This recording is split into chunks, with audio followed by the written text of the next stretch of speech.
Off as a fucking terrorist, a fucking pedophile, sympathizing fucking terrorist.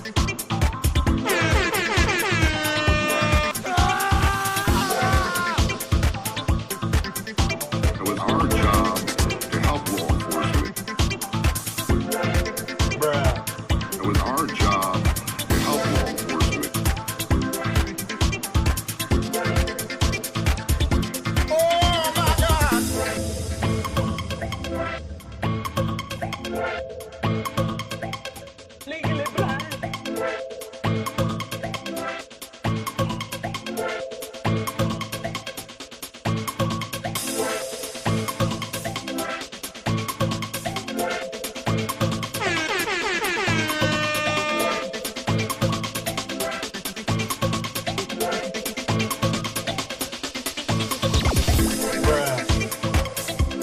It was our job to help law enforcement.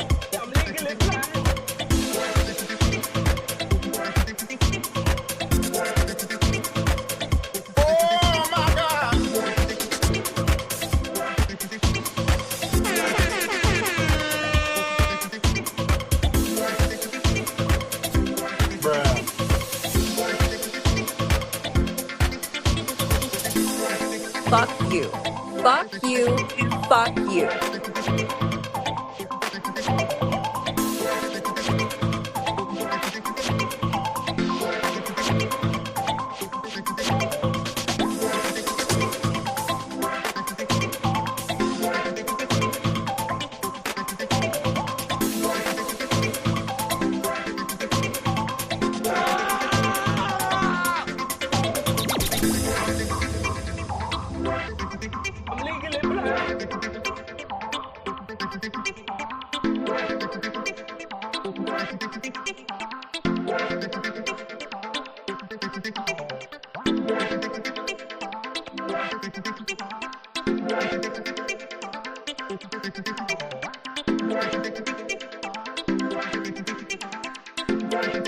Hello, hello, hello.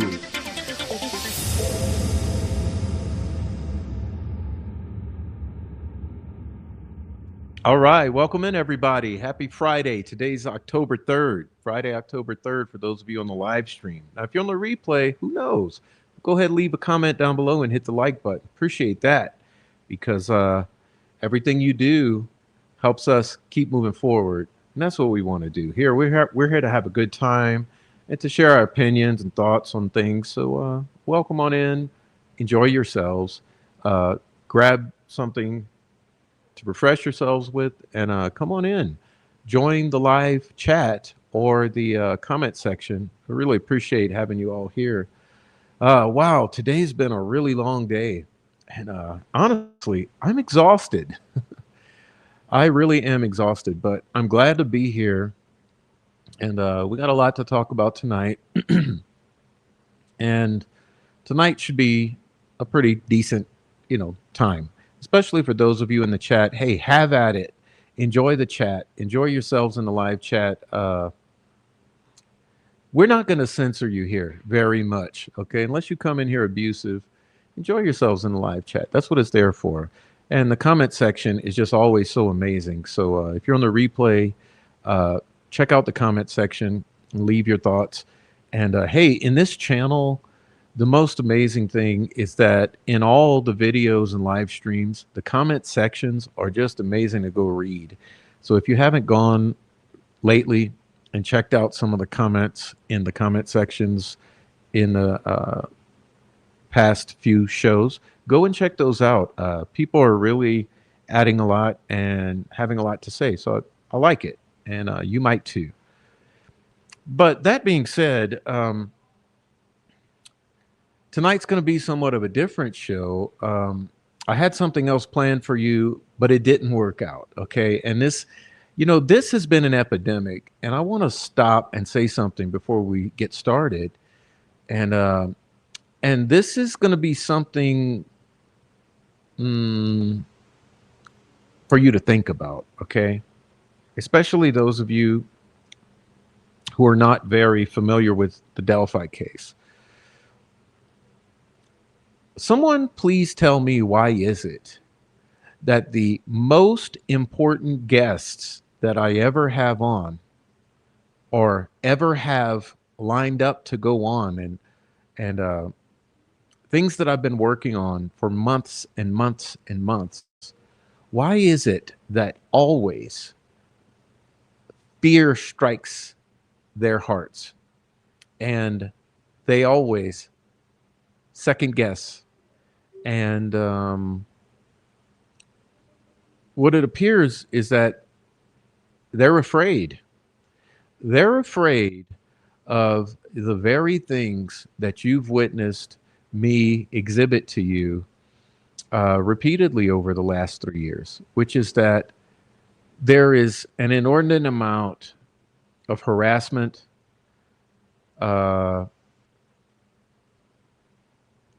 smearing, and gang stalking that goes on when you say important things about this case. And it's really amazing.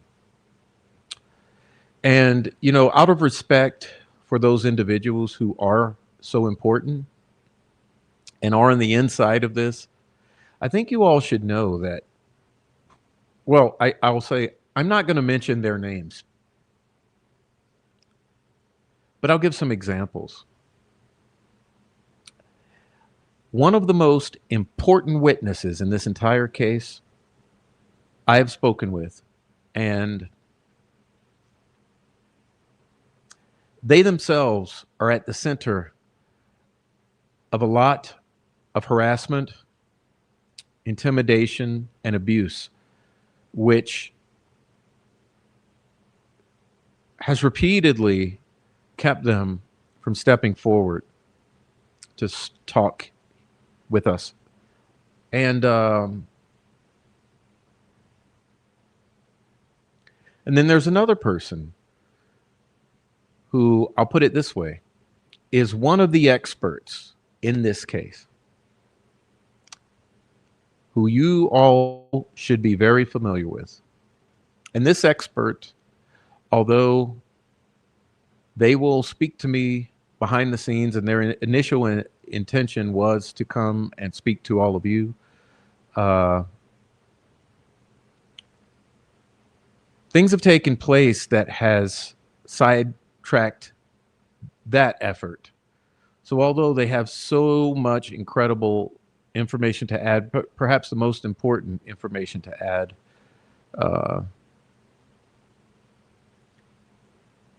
that's been derailed. And then tonight, the intention was to have someone who I've attempted a handful of times to have come on and share with you very, very important things. And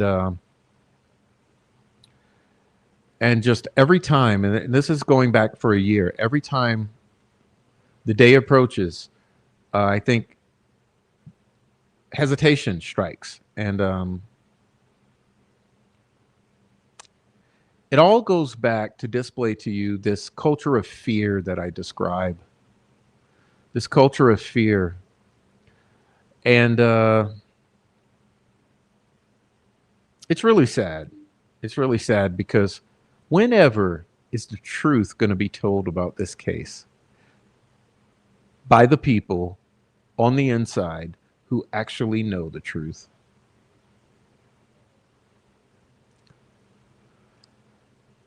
It's really disappointing, and it makes it difficult to keep going forward. But I decided rather than canceling the show tonight, I would come on and do something different. But that's where we are. And so anyway, I'm glad that all of you have come. We got a couple things to look at. And since we got a lot of complaints about me saying hello to everyone at the beginning of the show, I decided I'm going to do that because I'm not here to please anyone but the people who participate in this channel. And the people who participate in this channel are the ones who I want to say hello to. And I'm not going to let the criticism and the whining about it stop that. So might as well just say hello to everybody at the beginning tonight because I'd like to. And hey, a special shout out to Rick Snay. I know he's busy right now, but shout out Rick Snay. Hope you're good. Can't wait to talk to you and have you on. And let's see. There's another shout out I wanted to send out, and I can't remember now. But anyway, what up, Rick? And anyway, I'll get into saying hello to everybody. I'll turn the live chat on here. All right, so we're going to start with Heather Brown, Hebby, who is here. What's up, Heather? 4 pit bulls across America. Josh is here. Good to see you. Quad Axel Mimi is here. What's up, Quad? Pertinent is here. Dieter's here. Carol's here. What's up, Carol? Dirty Diana. Hello. Hey, shout out to Diana for helping me with the Twitch channel. We'll talk about that momentarily. Oleg Katz here. Hey, Oleg. Sweet dude Shibby. Hello to you. Good to see you last night, too. All right. Carla Ann. Molly. All right. Who else is here? Old Mort Newmort. Hello to you, my good friend, Old Mort Newmort.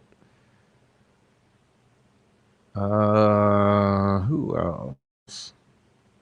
Rebecca Ann. What's up, Rebecca? All right. Dieter. Oh, I said hi. Hey, Fur Baby Daddy's here. What up, Fur Baby Daddy? All right, Nicole Watt. Hey, Nicole. Granny D. Super hello to you. Okay.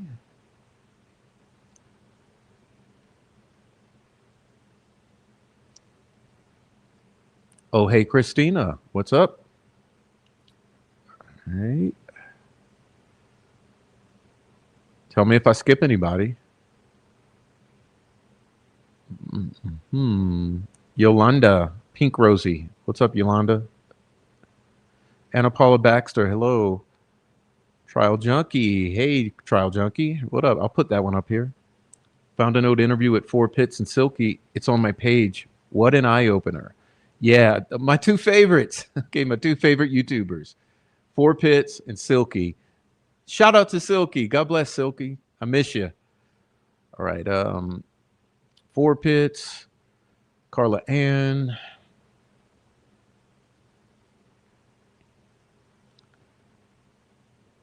Jotun Yeager.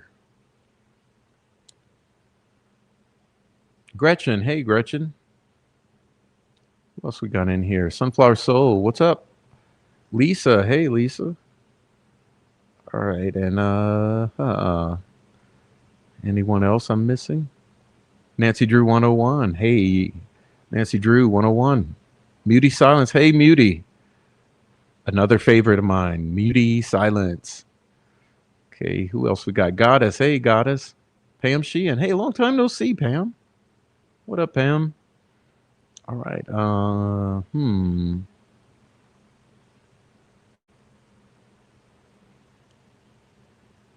Becky B33. What up, Becky? All right. Anyone else? Anyone else? Don't want to miss a soul. Okay. I think I caught everyone. So, hey, welcome on in. If you're in the lurker crew, stop being weird. Stop hating. Just come on and talk to the people. You might not want to talk to me, but you can talk to the people. They're good. All right. Good to see everybody. So, it's funny deal. Funny deal. Last night's Twitch stream, I goofed. I didn't hit the record button, so it did not record the stream. So that stream is on off into oblivion. So if you were there, you caught it. If you weren't there, well, we've all missed it because there's no way to go back and catch it. But I tried to fix that. So from now on, when we do the Twitch on Thursdays, it's going to record that. So I'll be happy to have that as well, so that you can go watch replays. I figured that one out. But as of now, there's no replays on there until we do the next one. So it's pretty good. And I think that catches us up. Okay, I think it does. Anyhow, like I said, it's been a very busy week, a really busy week. And today has just been an insane day. But I told a friend earlier, I went and I found the most beautiful plant. Okay. I found the most beautiful plant that I'm going to try to figure out a place for it here because as you see, there's too many keyboards. So the keyboards are taking up all the space back in this corner of the studio. So I'm going to have to make some room. But yeah, so I had a good day, but I did achieve a couple things, and it was an absolutely long day. And now we're at the end of the day. So I'm already exhausted, but I'm going to try to keep perked up for you. And I think that's about it. I think that's about it. So the program for tonight, I decided what we should do is because I'm very well aware that not everybody goes over to the Substack to check that out. So I thought, hey, I know a good thing we could do tonight is we could step through some of the Substack, a portion of it, so you guys can get an idea of what's over there, and you can just have at it in the chat while we do that. And if you're already over there, it's kind of going to be a repeat for you. But for those of you who haven't gone over there yet, it'll be an introduction to the Substack. So I would like that for you to be introduced to it if you're not already familiar, because I'm going to be publishing more articles. I'm working on 2 right now. That one I plan on hitting send this weekend. So there'll be a new one this weekend. And then one probably early next week in between our shows. So we got 2 coming up that are currently in progress. So this will give you an opportunity in case you want to be in the notifications or up on that. It'll get you ready for that. Okay, so that is that. What else? Man, there's a lot of news hitting the airwaves in so many ways. There's a lot of news hitting the airwaves.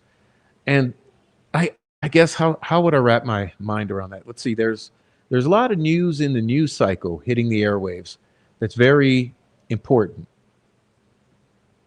And there's also news behind the scenes. There's good news behind the scenes that I'm not necessarily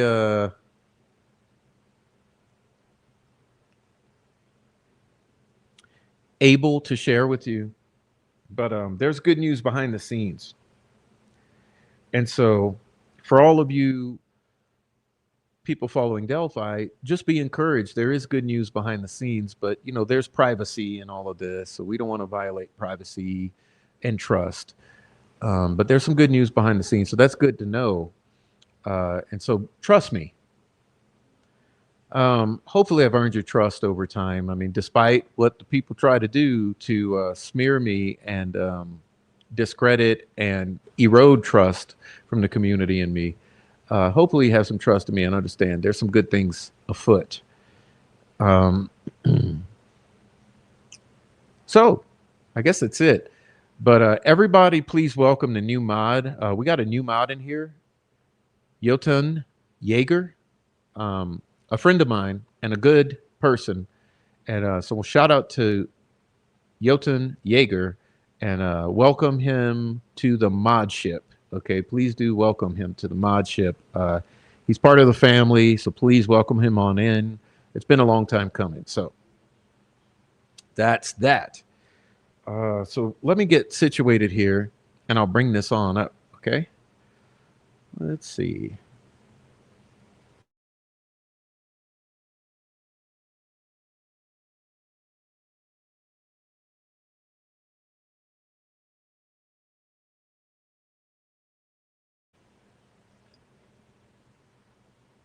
All right.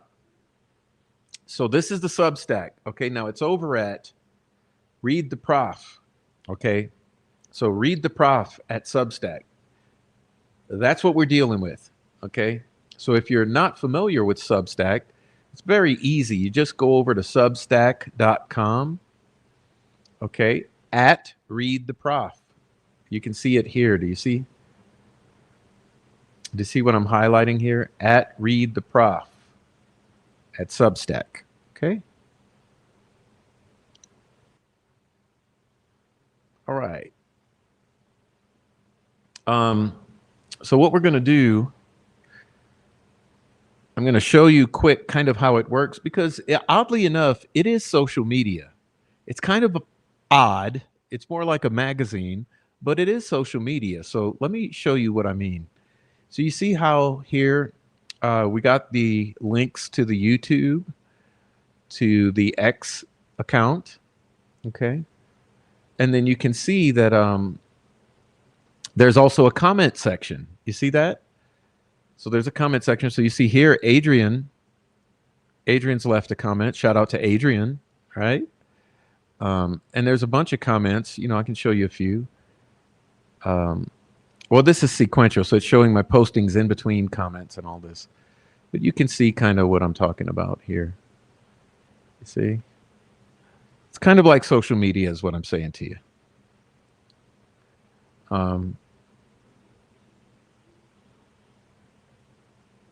So there's that. All right. And now I'm going to show you, let's do some articles. Okay. Let's do some of the articles. For instance, you might remember this one. This is one that I have featured on a recent episode. So, so if you take a look at this one, I'm not going to belabor the point too much. But I'll show you what you will find over there. Okay. Delphi murders Roblox video. Sadistic secret code, sick, perverted, and potentially revealing guilt knowledge. This, as you can see, was published on July 1st, 2025 is when I posted it. July 1st, 2025. Okay. And it's kind of an instructive or an instructional article here. I say these screenshots establish context for the Roblox video and some relevant information about the platform. And what I do is I'm sharing a bunch of social media posts and commentary, setting up context for the Roblox video. Okay, that's what this is. And you'll notice, like, if you go in here and I click on it, if I were to click on it, you know, it'll bring it up where you can read it very well. Can everyone see that? So all it takes is a click, and then it brings up the particular screenshot, and you can read through them. So it's very nice. It's like a community page, but better, you see? Anyhow, and then you can also see how if you go past the screenshots, then there's other things. For instance, here, I say the following series of screenshots lays out the series of events that led to the re-release of the video. You'll see that on April 10th, 2025, In Light in the Dark made a live stream demanding that those who were secretly holding the Roblox video make it public. And then you see I give the receipts for what I am claiming, as I always do, despite those who say I never do receipts. Here you go, see? This is the receipt with the date so that you can confirm the date that I was alleging. um, and I stepped through all of the series of events with the dates. As you know, you might notice that you see the go through everything strategically. Um,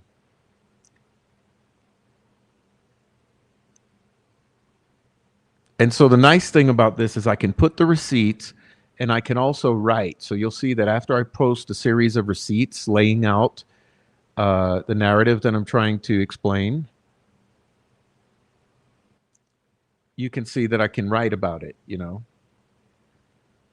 And I continue with all the receipts before I get into the meat of it. Okay.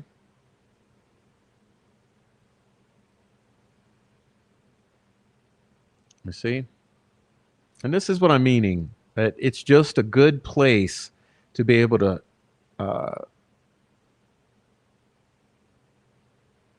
accurately lay out different ideas.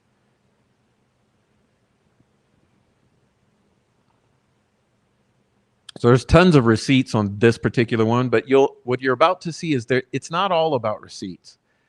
Okay? Because this one is particularly that way. But you know, there's another one. Let's go to this one. Why honesty is so critical in true crime circles. This was July 15. See? July 15, 2025. And this one is more of an article than a series of slides. So whether someone is reporting through a podcast, documentary, or internet article, their relationship with the greater audience and their own diehard fans ultimately depends on trust. Long-term reputation matters. A content creator who builds trust through transparency, honesty, and accuracy will earn a long-lasting and loyal audience. One who gets caught inserting themselves into a case, berating others, using their sexuality to achieve their ends, or distorting facts can permanently lose credibility. Fact-based reporting allows for informed interpretation. Trustworthy reporting gives the public tools to engage critically, discuss justice reform, and understand systemic issues. Transparency and integrity is key in this arena. Altruism. True crime coverage can have value far beyond entertainment. It can impact real-world safety, policy, and justice outcomes, which is our goal here. Raising awareness about real threats, honest coverage of crimes like catfishing, murder, cyberbullying, stalking. I would also add nihilistic, violent extremist accelerationism, domestic violence, or serial offenders can alert the public and lead to preventative actions. Yeah, in other words, all you parents, keep your kids off of social media. Monitor your kids on the internet. The internet is a very bad place for kids. Okay, there are wolves out there who are intent on targeting your children. So keep your kids off of social media. Accurate, honest reporting has revealed patterns of police negligence, racial and socioeconomic bias, and systemic corruption.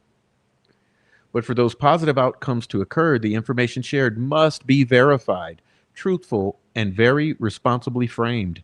Misleading narratives can promote fear, distraction, bullying, scapegoating, or misinformation. Responsibility. In true crime stories, suspects and convicted criminals are often discussed in public, even if they haven't been found guilty or if new evidence emerges later. Acknowledging legal nuance. Many true crime cases involve appeals. That's what we're dealing with now. Unresolved questions or complex legal context. Oversimplifying or omitting aspects of this process distorts the truth and can create a false sense of justice or injustice or closure. Okay, and as you see, I go through some concepts. I'm going to move through this, but I'm just introducing you. True crime creators have a unique access to sensitive stories. With that access come the duty to report with care, empathy, and honesty without subterfuge. Being accountable, good storytellers admit mistakes, correct errors, and value truth over narrative drama. They also operate with transparency and not through deceit. That kind of integrity is essential in a genre that walks such a fine ethical line. True crime is powerful. It can inform, inspire justice, and spark meaningful conversations. It's more than just entertainment. It holds the power to educate, raise awareness, and even contribute to justice. Honest coverage can shine a light on systemic failures in law enforcement, wrongful convictions, and the often overlooked experiences of marginalized victims, like kids. It can help the public better understand criminal behavior, legal processes, and the human impact of crime and violence. In some cases, it can even prompt new leads in cold cases or inspire meaningful policy changes. But these positive outcomes are only possible when the information presented is accurate, well researched, and responsibly conveyed. By being personally honest, true crime creators not only protect those involved, but also elevate the genre into something that serves the public good. The potential harm caused by dishonest, selfish, or careless storytelling in this genre is immense. And you'll see that it goes on, okay? But this is all there at Substack. And you can see that I accompany this particular sermon with receipts. So I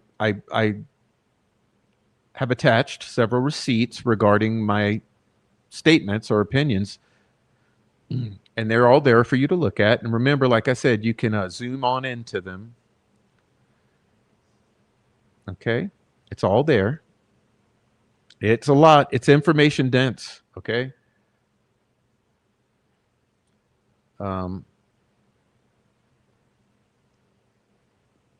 So it's also, as you can see here, there's a comment section. So you see that? You see the comment section? So you can see Aaron Town wrote, "The older I get and the more I learn about humans, the more I value science and subscribe to its raison d'etre. The first principle is that you must not fool yourself, and you are the easiest person to fool." Richard Feynman. "Thus I insist on sharing information unless it puts people in a direct line of danger. We are obliged to leave the next generation with access to more truth than lies. And that can only happen by weeding out all the misinformation and disinformation while sharing truth in any way possible, as often as possible, like you do." So let me do another one. Here's another one called A Sober Look at the Reality of the Delphi Murders Commentary, or How I Learned to Love the Art of War. This was published July 23rd, 2025. And I say, I have been the subject of relentless rounds of attacks and abuses of the reporting systems on social media. Why do you think so many independent reporters have left the Delphi murders conversation, especially on YouTube? Weaponized reporting. How bad faith actors are exploiting YouTube's privacy and copyright systems to silence my opinion and free speech on the platform. At the amendment's very core stands the right of a man to retreat into his own home and therefore be free from unreasonable government intrusion. As a creator, your voice, commentary, or investigative work might be your most valuable asset. But what happens when bad faith actors try to silence you, not with counter arguments or critiques, but through abuse of platform reporting systems, which is it plagues YouTube. Okay, let's be honest here. The abuse of reporting systems plagues YouTube Delphi community because they have weaponized the strike system, and YouTube is horrible. Why do you think little Joe Louis left? Because bad actors have learned to weaponize the copyright strike and the personal privacy complaint system to take down your content and take down your channels. And YouTube is one of the worst about censoring creators. And the abuse of the system to silence independent voices is just a growing plague and has been for years. It's the reason so many good creators have been run off the platform. Okay? Individuals or groups weaponize privacy and copyright complaints to harass, silence, or deplatform those they disagree with. The strategy: harass, flood, and silence. In recent months, I've faced a coordinated campaign involving false privacy claims and baseless copyright takedowns, all submitted with the goal of forcing the removal of videos, triggering channel strikes, undermining monetization, ultimately pressuring me and others into self-censorship. This abuse doesn't just happen in the shadows. It exploits real reporting tools provided by platforms like YouTube, which were intended to protect users, not silence them. And I go into technicalities, okay? But let me be honest here. You may have noticed, if you were around in the first year of my presence on YouTube, you may have noticed that I was highly critical of the Patty family. You might have also noticed that in the past 2 years, I have been very minimally critical of the Patty family. Now, why is that? Ask yourself why I might have been censoring myself for the past 2 years.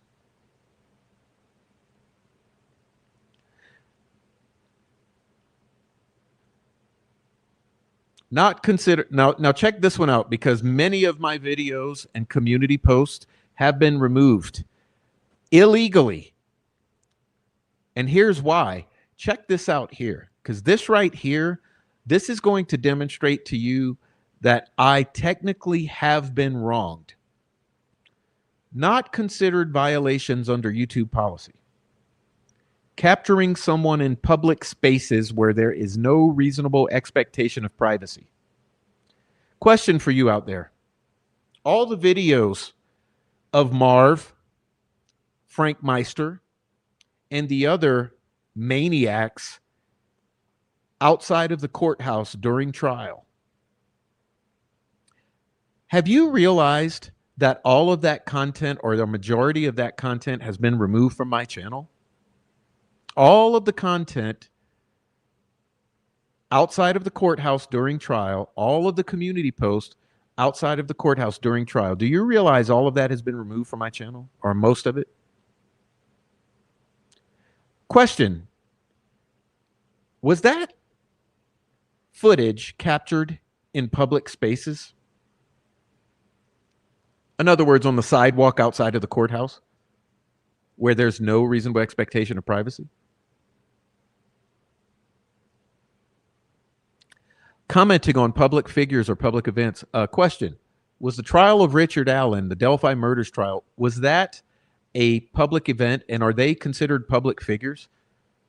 Question: are YouTubers considered limited purpose public figures? You know, like Frank Meister and Marv. Criticism or commentary that does not reveal private facts, like saying Kate O'Hare. She struck my channel and took down a video because I said her name. A name is not a private fact. A name is a public name. Your name is a public entity. So you see what I mean? I'm giving you a handful of examples of false privacy violations that were filed against my channel to remove content, to censor me, that are technically not considered violations under YouTube policy. The legal standard backs this up. Katz v. U.S., 1967, the Supreme Court held that a search under the Fourth Amendment requires both subjective expectation of privacy and an expectation that society is prepared to recognize as reasonable. Standing on a sidewalk, even in Delphi, outside of the courthouse, or participating in public discourse, not private. Discourse surrounding a high-profile double homicide of 2 kids is considered public discourse. It's not private. Yet some groups, Trollform 1.0, Troll Farm 2.0, that's the Mean Girls cranks, continue to spam privacy complaints against my channel, knowing that even a temporary takedown can damage my reach, damage my finances, and damage and harm my reputation. The rise of bad faith copyright takedowns, a primary strategy of the Delphi Murders PR team and bad actors. False copyright claims are just as dangerous, in many ways, easier to exploit. But here the law offers a powerful defense, fair use. Commentary, criticism, reporting, teaching, and research, which is all this channel does. Fair use.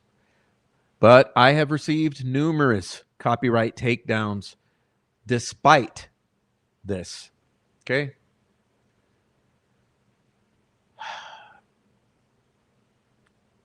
Anyhow, harassment by exploiting social media tools. Okay. Anyhow, I'm going to go fast forward through this here. And I also give some examples here. You'll see the screenshots of these complaints.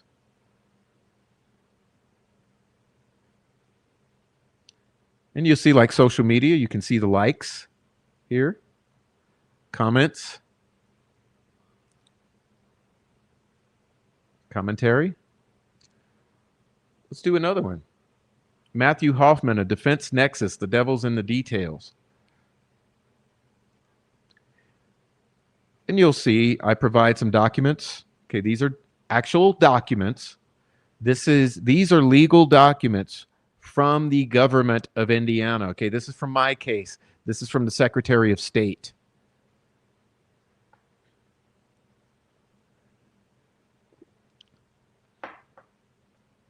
And I go into some things.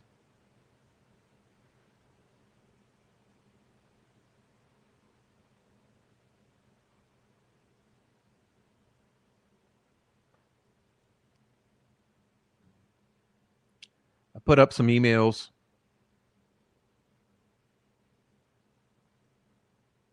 I put up some documentation of a relationship with the law enforcement and fire department in Carmel, Indiana, Hamilton County.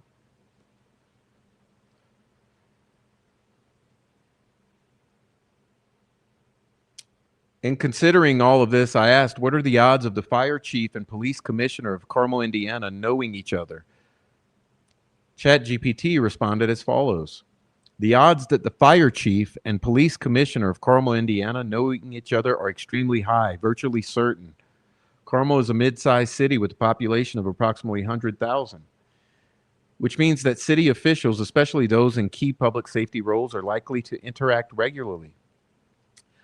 The fire and police departments must coordinate closely for a wide range of responsibilities, including emergency response, disaster preparedness, and planning for major public events. These tasks require ongoing communication and collaboration, often directly involving the department heads. Additionally, both the fire chief and police chief typically report to the same city leadership, such as the mayor or city council. And it goes on and on. The odds are well above 99%, barring unusual circumstances. Okay. And I provide some transcripts from an ex parte hearing here. And remember what I said, that all of these transcripts, you can go through it like this, click on it, and the entire transcript is there for you, just like this, for your perusal. Okay? That's how this works.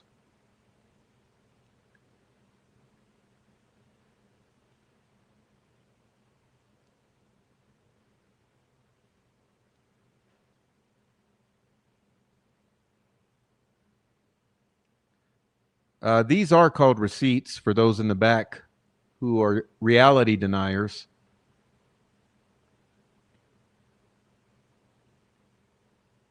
You see? Receipts.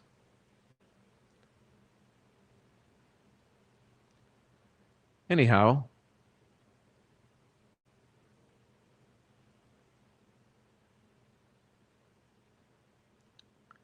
I'd highly recommend you all go check this out. As you can see, it's pretty thorough.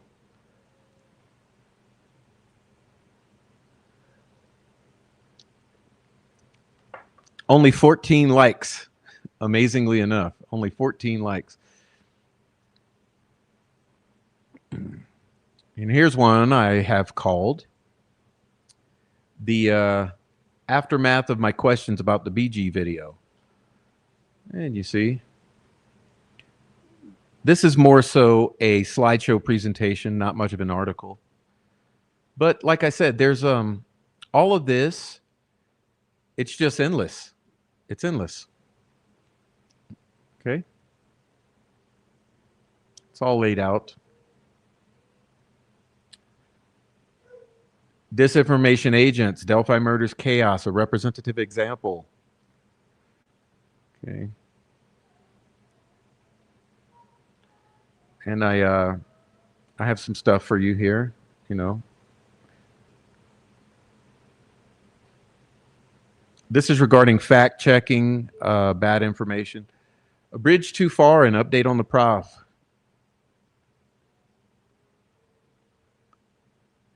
When I first began my descent into the Delphi murders, I felt as if I had stepped into a forest where light and dense shadows deceptively played on the human eye. Every story, every fragment seemed like a path that fractured into countless others, sparkling, disorienting, myriad reflections, each veiled in its own mist of secrecy, with intertwining tentacles. I did not enter as an omniscient observer. I entered as a light bearer, a dark warrior, a neophyte, moving carefully through a labyrinth I could not yet map, trying to illuminate what others had left behind in shambles and chaos, in echoes and shadow. This case was already heavy with a dark cloud of silence, met like a brick wall, a weight pressed down upon by grief, secrecy, disinformation, and doubt. But I could not turn away from two young girls whose lives had been stolen. I could not let the silence stand unchallenged. I began publishing, not for clicks or validation, but to hold a light to the ever-growing shadow that was engulfing this case.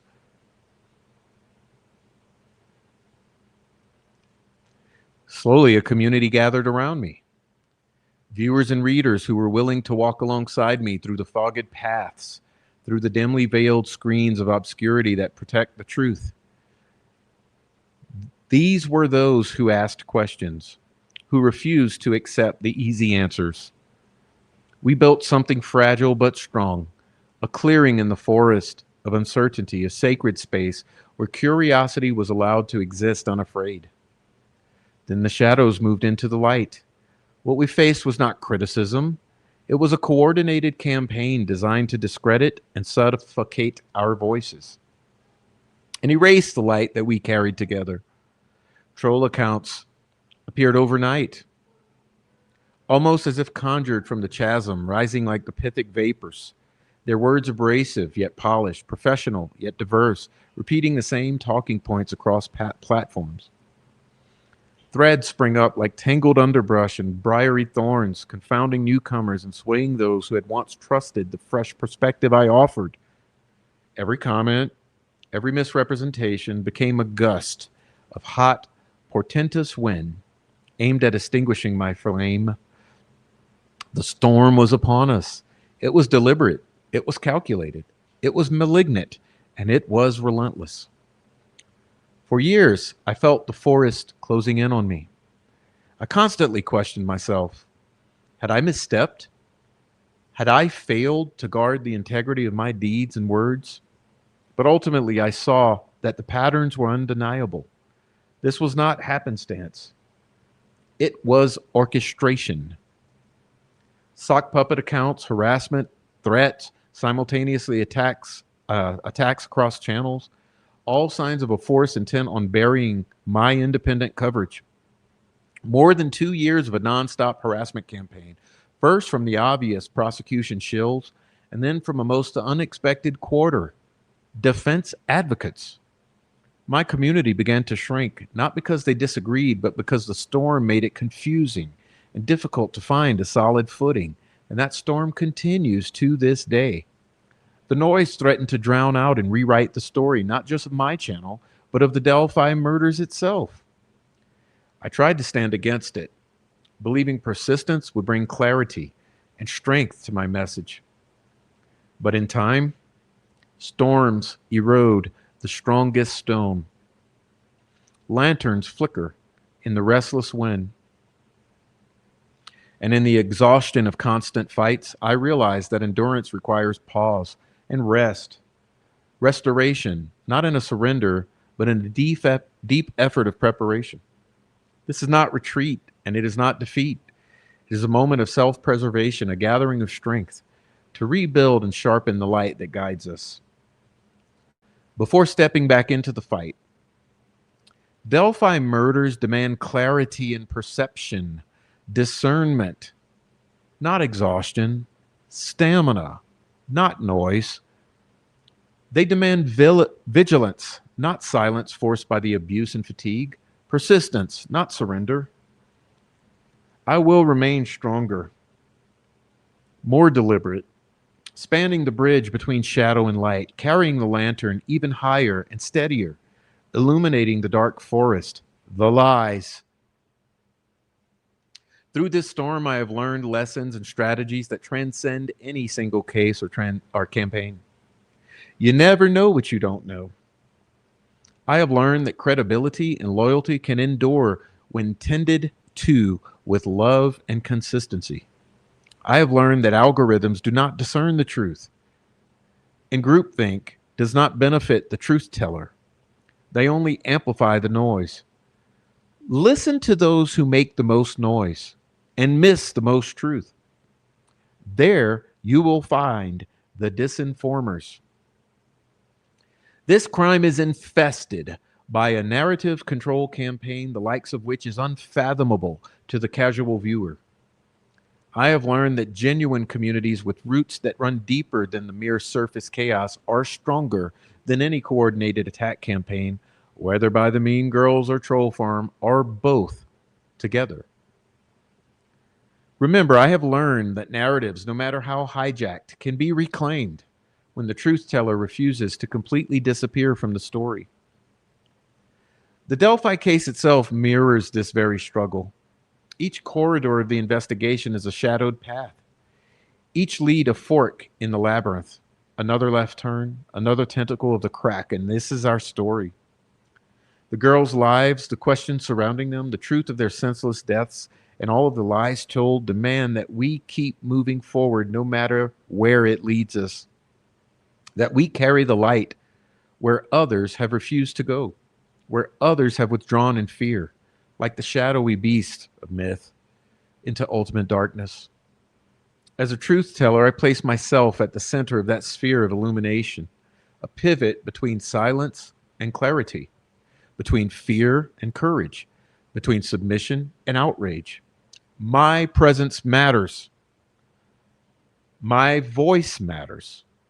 Your voice matters. Their lives mattered. Period. The coordinated attacks against me and my channel echo the obfuscation surrounding this entire case. In the 8 years of lies and misdirection, just as my words are twisted, just as my intent is misrepresented, just as my heart is misjudged, so too has the truth about Delphi itself been subjected to twisting, rumor, speculation, disinformation campaigns, and selective storytelling. To speak honestly is to challenge the machinery of this misdirection, to rage against the objectives of this narrative control. To persist is to refuse to be drowned out in the echoes of lies, disinformation, and falsehoods. What are they protecting? Even as this storm rages, there are moments of light, messages from those who see through the dark, reminders that the truth I carry matters, donations from various strangers scattered throughout the world. This support, acting like the deep roots under the forest floor, holding things together even when the storm threatened to uproot and drown everything. Rain, like knowledge, fertilizing holy ground. In this effort, moral support waned, views are down, financial support all but gone. The campaign indeed has begun to achieve its goal. However, I realize that I am not alone. Even when rough seas make smooth sailing impossible, everyone struggling to survive, each in their own way.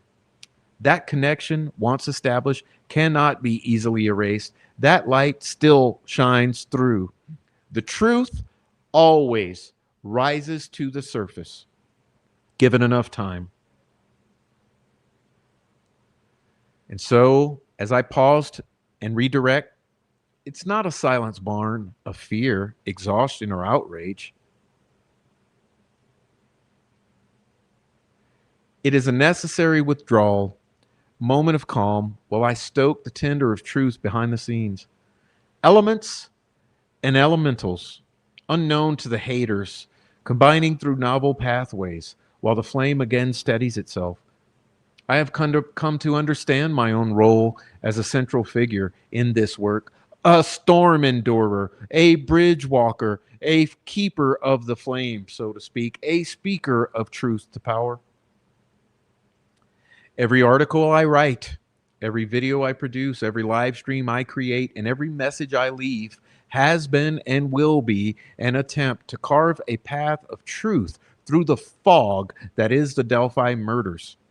Each pause, each moment of reflection strengthens my ability to continue, and I suggest a break for all of you as well. A break for your health and sanity, for your complete sense of balance. Where are we? And where are we going? The noise will never drown out the simple truth, and I will walk again into that clearing, through that labyrinth of lies, carrying the light of truth even higher and higher until all is revealed. I will speak again to illuminate, to challenge, and to ultimately defeat the obfuscation, to insist that the story of Abby and Libby and the broader truth it tells is pursued with rigor, valor, and care. Those who have tried to silence me, the uniparty, will inevitably find that my absence strengthens my resolve and that they will never win. I only hope that you can see it too. You are part of that constellation guiding my path, and I mean you listening. That fuel that lights my fury, the fury of my flame. Your attention, support, and willingness to follow the light through the twisted paths is what makes this endurance possible. You are a witness to the persistence, a participant in the reclaiming of the narrative from those who would prefer that everything, especially their own misdeeds, remain in the shadow forever. The Delphi murders will remain unsolved. The labyrinth will still be there, and I, like the anti-hero who persists with my lantern in hand, am not finished. The storm has not yet passed, and my journey is not yet over. I will carry forward with patience, clarity, and resolve that only an enduring fire can produce. And I will tell the truth, no matter who it affects. This is not only a commitment to a case, to two girls, or to community. It is a declaration that shadows, no matter how dark, cannot overwhelm a light that is intentionally burning with a conviction from God above. Storms and efforts, no matter how fierce, cannot sweep away roots that run this deep when guided by faith in God. Tentacles, no matter how confounding, can be navigated by persistence and with courage when the Lord is the guide and compass. In the end, I am the bridge burner, the storm endurer, the truth teller, the soothsayer, the grim reaper of Delphi. And now I step back to prepare, to change direction, to hone my skills, and to teleport into another realm of power. And I will return, the clearing brighter, the path clearer, and the lines of inquiry deeper. Together we will keep walking this path, even when the dense fog tries to claim the forest and relegate the truth into the realms of fantasy. There is no bridge. Okay? And That was what I wrote in August 19th of 2025, when I took my brief sabbatical to rest and recharge my batteries. This was my message, so you would understand.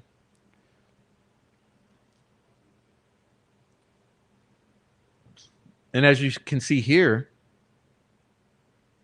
for instance, this one's called A Dose of Truth from August 30th. I can play a video, right? I put the entire, this is an hour-long video. I put the entire video here. See? And I put the transcript here, okay?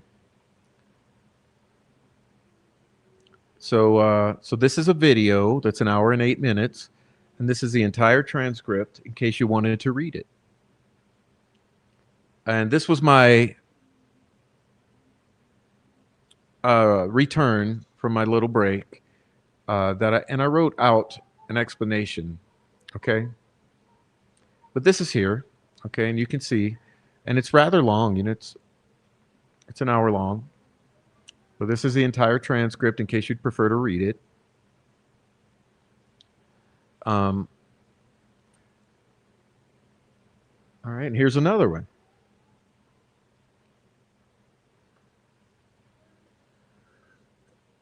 Who is Sarah Elrod Osbrook? September 4th, 2025. You might remember that in the last half of 2024, the troll farm was in its final push to influence the jury pool, and that's a fact. And during this period, they were doing endless lives, spreading lies as often as they could.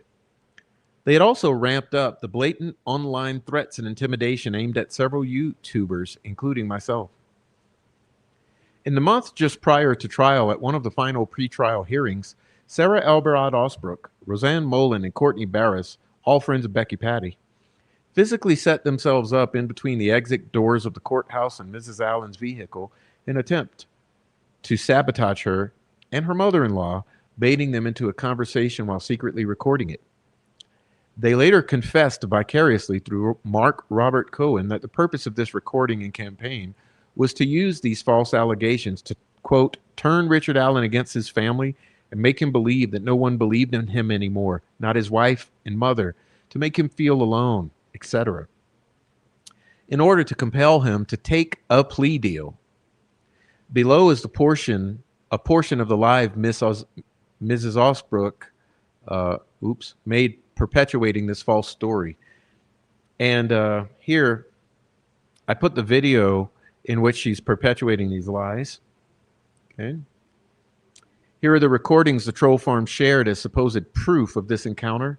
Notice here that nothing is said about the state of her marriage or her opinion about Richard Allen's guilt and belief in his confessions. And I put the video of Kathy and Janice Allen that was surreptitiously recorded, okay? And the other one.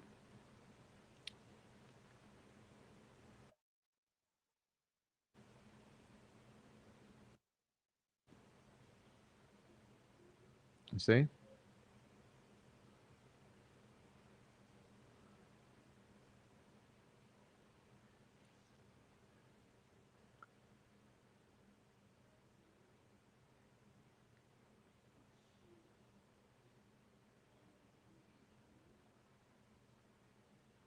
And you can see who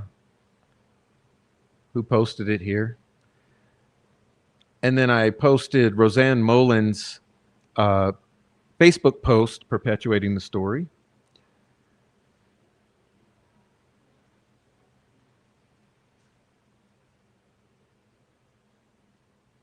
Okay. And then I put all of the screenshots of the troll farm running around spreading these lies, which is what they did. And you see there's all the receipts laid out for you very clearly. Poor Kathy. Poor Kathy, what they did to her. But you can see that it's the troll farm. Okay, so what happened is they had a few start off the rumor, and then they had the gang come behind all over social media. There's here you will see Facebook, YouTube. There's Discord. They went all over social media with it. And I said, take a look at this. She made sure to also place herself in front of the news cameras,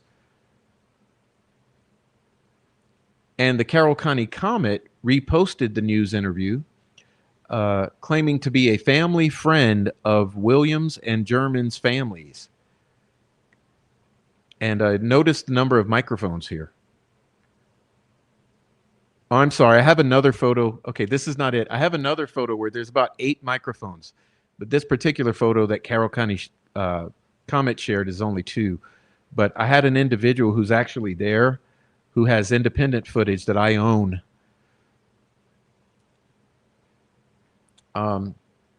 Anyhow, I discussed this whole thing, okay?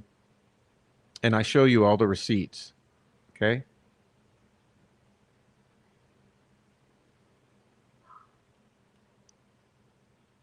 And then I describe with receipts who this person is and their connection to law enforcement and to the prison system in Illinois. And then I also post Kathy's response, which was incredible. And I must admit here, this is what made me love Kathy's attorney, Mr. Dave Cloutier. So check this out. And for those of you who never heard this, this will give you an idea of the quality of individual that Mr. Dave Cloutier, Kathy's attorney, is. The following is in response to questions directed to Kathy Allen. My name is Dave Cloutier. I've been a licensed attorney in Indiana for over 28 years, practicing in South Bend and handling personal injury and wrongful death cases, primarily in north central Indiana. I can confirm that I am privileged to represent Kathy on a pro bono basis with respect to advising her about protecting her interest related to publicity surrounding the State versus Richard Allen case, in which Kathy's husband, Rick, is accused of the tragic murders of Liberty German and Abigail Williams. Kathy and I were brought together by a mutual acquaintance who, as a professional, felt strongly that Kathy needed advice and representation for herself. Over several months, I have gotten to know Kathy very well. She is under incredible stress and has handled it with grace, dignity, and goodwill. It has been a privilege to get to know someone with Kathy's strength. Kathy and I both have complete sympathy for the family of Libby and Abby and for all the people of the Delphi area. It's difficult to imagine how hard it must be for the families who deal with this loss and the unspeakable nature of what has happened to Libby and Abby.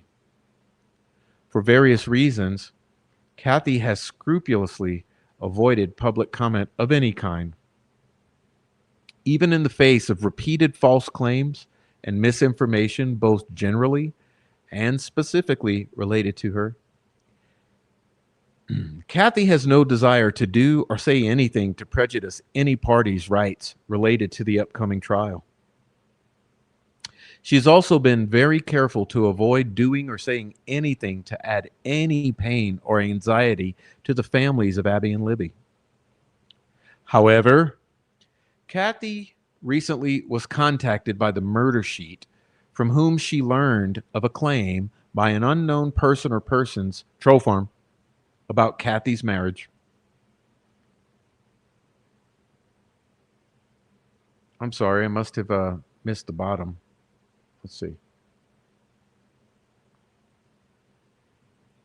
Question murder sheet asked: did Kathy consider her marriage to Rick to be over and now believes his alleged confessions?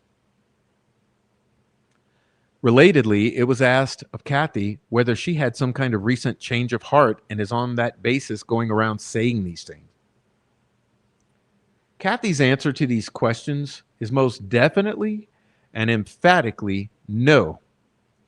Kathy's marriage has certainly been profoundly affected by Rick's incarceration, and both of them are suffering immense stress. Kathy loves her husband, believes in the sanctity of marriage vows, and believes that the same presumption of innocence our legal system gives to Rick should be given in equal measure by her to the husband she loves. As to her husband's alleged confessions, it is not true that Kathy now believes them. But at this time, Kathy will limit her response to just that. Finally, she has not been going around telling people these things. Kathy certainly has strong opinions and much to say about these matters more broadly. Yeah, and that's because I understand Kathy's a firecracker. Perhaps in the very near future or further down the road, she may be willing and able to say more. For the time being, she is only responding to the direct questions asked that do not relate to facts of the case, but do relate to Kathy herself and her reputation. With malice toward no one, Kathy prays for justice and for healing for all innocent people affected by the murders of Libby and Abby.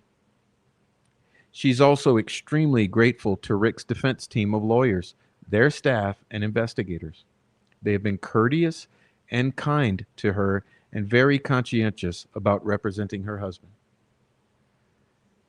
And you see, that is the truth about that situation. And I think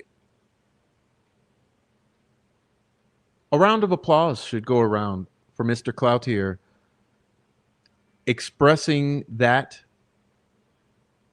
so beautifully and compassionately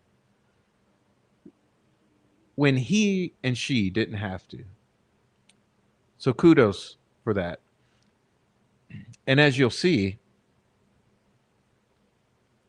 I go further and say initially myself and Rick Snay were the first to call out this abjectly false story and the outright rise this group intentionally spread to try to influence this case. Finally, we see the truth starting to rise to the surface as these people begin turning on each other. And I put some receipts, okay? And there's another one. The most recent, and I'm not going to read through this one because I recently did this. If you go back in my channel, just recently, there's a live stream called The Roblox Swatting, okay? The Roblox Swatting. And I'm going to paste it here for you. The Roblox Swatting. Okay? That video there covers this particular, I go in great detail into this particular article here, in which I talked about the Delphi murders Roblox video swatting attempt. Okay, and I very clearly lay it out for you with receipts, you'll see.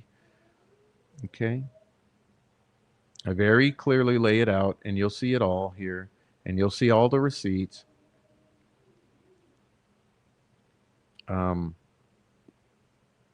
But this is available for you to go check out yourselves. That's called the Roblox swatting attempt.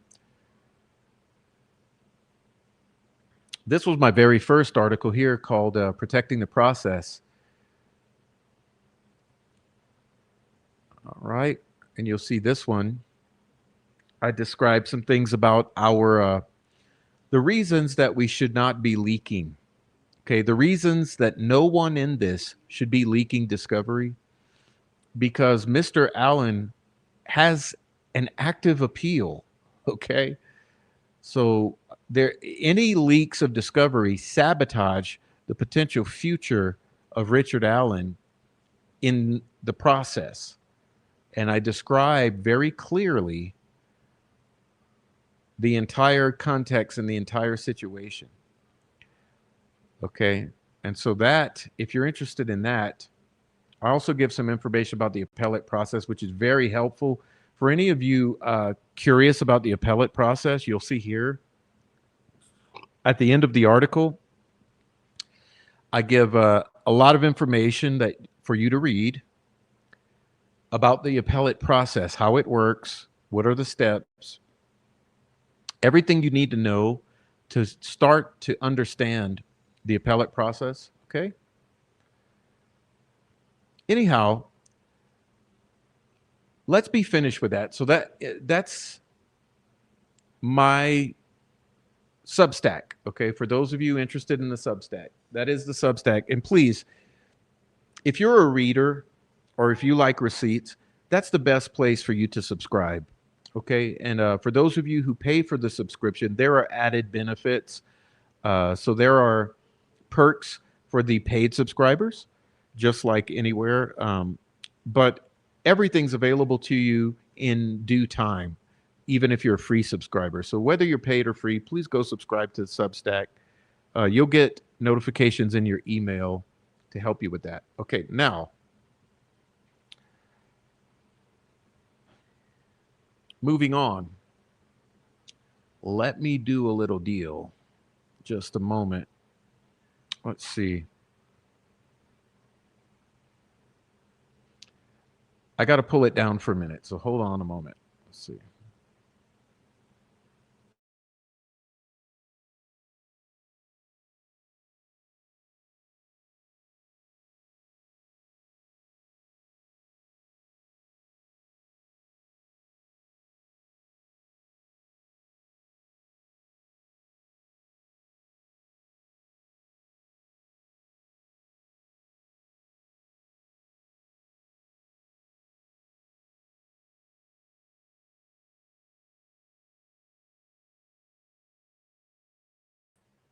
There I am. Okay, good. So that was part one. I hope you enjoyed it. Somewhat of an introduction into the Substack, and I really appreciate everyone for sticking with me through that. Um, I want to move into part two and get my back feeling better with my little pillow here. All right. Um, oh, okay. So part two. So what we're going to move into now is something very interesting and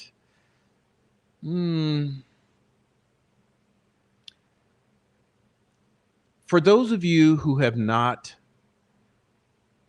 been introduced to this yet or thoroughly, if you know about it but haven't thoroughly gone through it, this was something that I wanted because we haven't done it yet here on this channel. I wanted us to go through line by line through this because I think there are a lot of good thoughts in this. So we're going to go through it and hopefully you guys can bear with me and we can make it through this. And hey, if you happen to be in the live chat, just have at it. Enjoy the chat. You don't necessarily have to read along with me, but I'm going to put it on the screen. But I'm going to be ignoring the live chat while we put this on the screen, okay? Okay. So what this is the Roy West email, okay? To Jerry Holman, basically. Let me...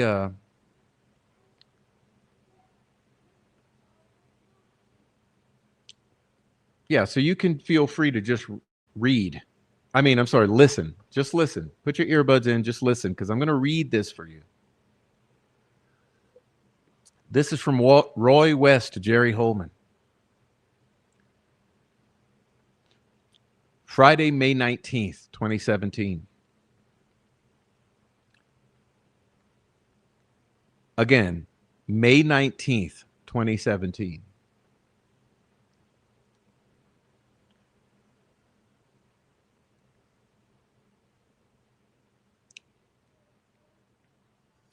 Sirs, as per request, I have prepared a list of suggestions and tasks.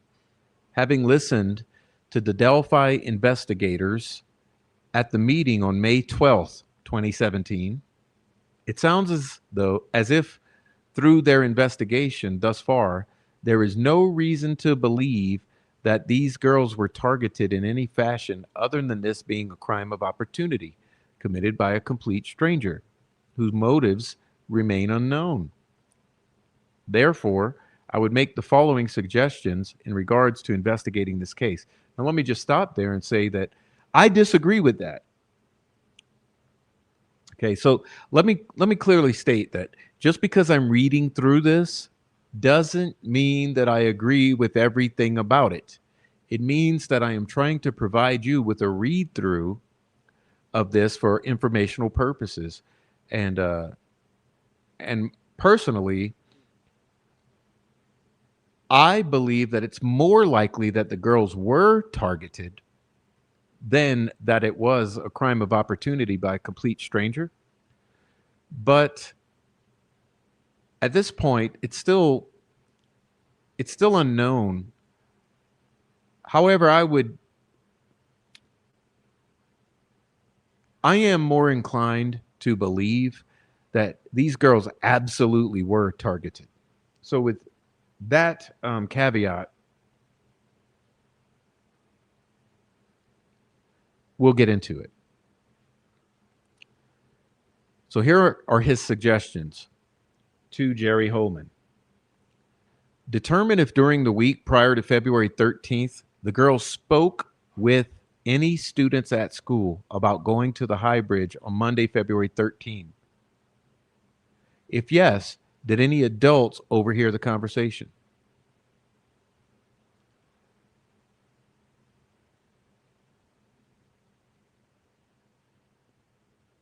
Important concept there to me because he's asking, was this pre-planned? And did anyone know? See, when he says girls spoke with anyone at school, I up the ante to, did the girls speak with anyone, period, indicating that this was a pre-planned trip? Okay. Next, review the statements of any school friends. Was there any conversation about the girls talking about going to the High Bridge that may have occurred away from school property? Review the statements of all the friends of the girls stayed overnight with after school on February 10th. Same info as above. Put the brakes on. Let's put the brakes on. You guys remember the sleepover? Review the statements of all friends the girls stayed overnight with after school on Friday, February 10th. How about all sleepovers in the weeks prior?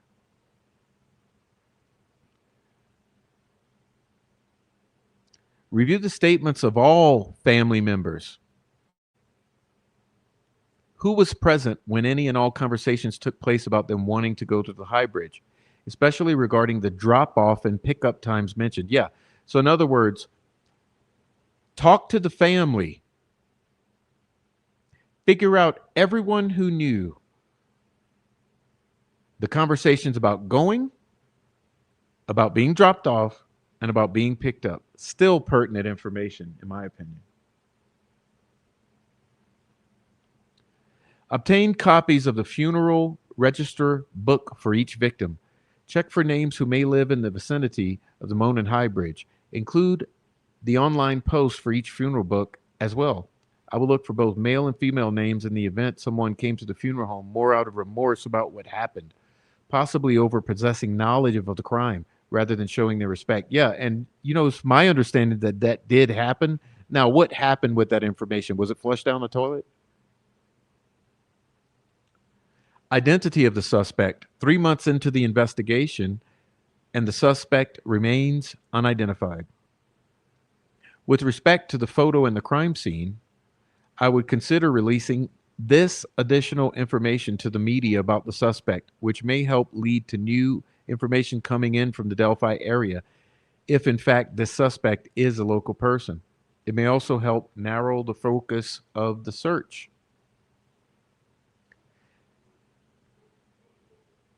Now, here's an important one. Having crossed the water in Deer Creek to the quote unquote kill zone, which is a term I despise, and I'll talk about that later. Either all or portions of the suspect's clothing would have been soaking wet as well. To help refocus the public's attention when looking at the suspect photo, I would suggest anyone seeing a person matching the description in the late afternoon or evening hours on Monday, February 13, whose clothing or shoes would have appeared unusually wet, is asked to contact the Delphi authorities. Suggest again that anyone believes seeing a person matching the suspect's photo and who is known to have worn a similar blue coat throughout the winter months in December through February, then suddenly stopped wearing the blue coat the night of the Abby Williams and Libby German murders, or the night they went missing, February 13th, or immediately following the release of the phone video to the media, is asked to contact the Delphi authorities. That's an important point. Now, if you want to talk about exculpatory perspectives, let's talk about this. What he's suggesting is that anyone who wore that type of blue coat, which has been termed, quote unquote, the blue Carhartt jacket, which we don't believe was a Carhartt, would have stopped wearing it immediately after the murders or immediately after the release of the image from the Bridge Guy video. So the question becomes, if that is very likely to have happened, right? Then why would Richard Allen have continued possessing and wearing that coat, not only just after the murders, but after the release of the Bridge Guy imagery? Because anyone in their right mind who had committed this crime would have disposed of that piece of evidence, especially after the image was released to the public, showing a photograph of you in that damn jacket. Well, we now know, because of Miss Erica Morris and Christine, her partner, that the particular blue Carhartt jacket owned by Richard Allen was purchased after this period of time. So it's just a total rabbit hole. Okay, it's almost like a double exculpatory indicator for Rick Allen. Okay. In addition, I would consider mentioning to the local media without jeopardizing your investigation in the ongoing effort to help identify the suspect, if in fact he is a local person living in the area. It is believed this person may be a gun enthusiast and may carry a handgun as well as a knife. And based upon several profiles given to us by members of law enforcement, it is felt this person may also exhibit some degree of interest in pornography or heavy metal music, possibly ritualistic practices or behaviors such as the killing of small animals. Hello? Now, for all of you who know my thoughts around this case, all right, listen up. Please listen up to this one, guys. Apparently, now please be patient with me here.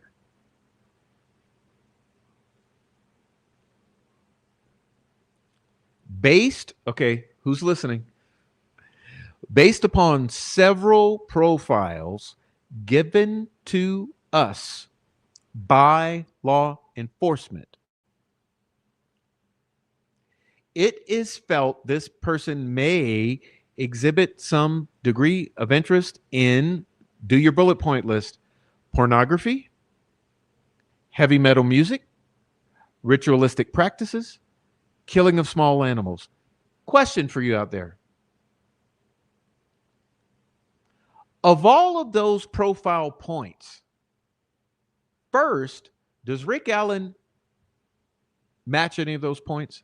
And even more importantly, think of my theory of this crime, that it is indeed a cult sacrificial killing.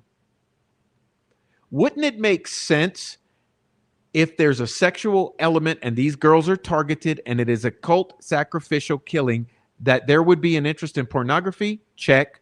Heavy metal music, check. Ritualistic practices, check. Killing of small animals, check.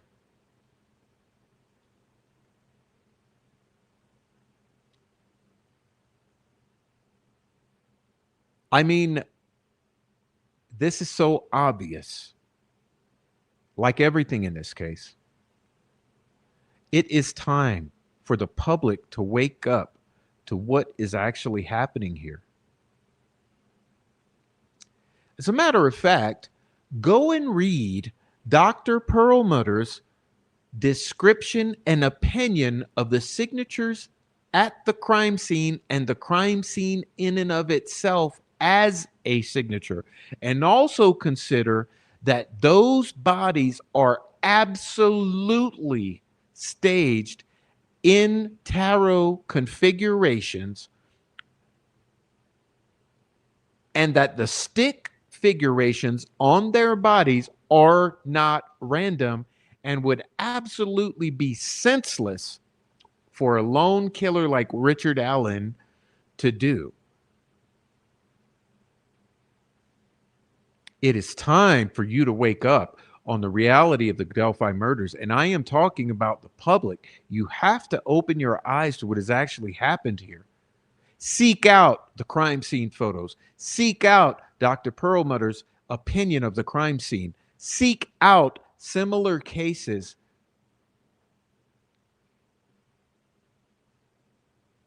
Understand that there is a strong probability that there are other similar cases with similar signatures in the Midwest in the past 10 years. Okay, I'll continue. Sorry, I had to preach a bit. I think this is very important for you to really understand what he said regarding multiple profiles from law enforcement. And remember, he said multiple law enforcement profiles, not just a single profile. Okay? Very important concept. Let me continue. Information known that may be unique to this suspect at the time of the killings. The suspect appeared from the photo from that time of day to have been somewhat overdressed, which means to me he was intentionally hiding his identity through bundles or layers of clothing, and to have walked a long distance. Check the weather, temperature, and humidity around the time the girls were dropped off. Just something to consider. Does he live close by or have transportation nearby? I would concentrate on the radius of the canvas at this time to the crime scene location and divide it into 4 quadrants. Go back to all the homes, farms, and businesses in this specific locale, looking for any individuals known to frequent the high bridge. Absolutely phenomenal. Listen, guys, what he is saying about the radius of the canvas, think about where the vehicles were blocked.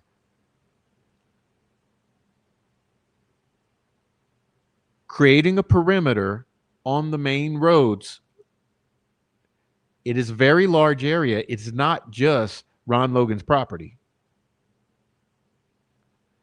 I think this is an immaculately beautiful idea, okay?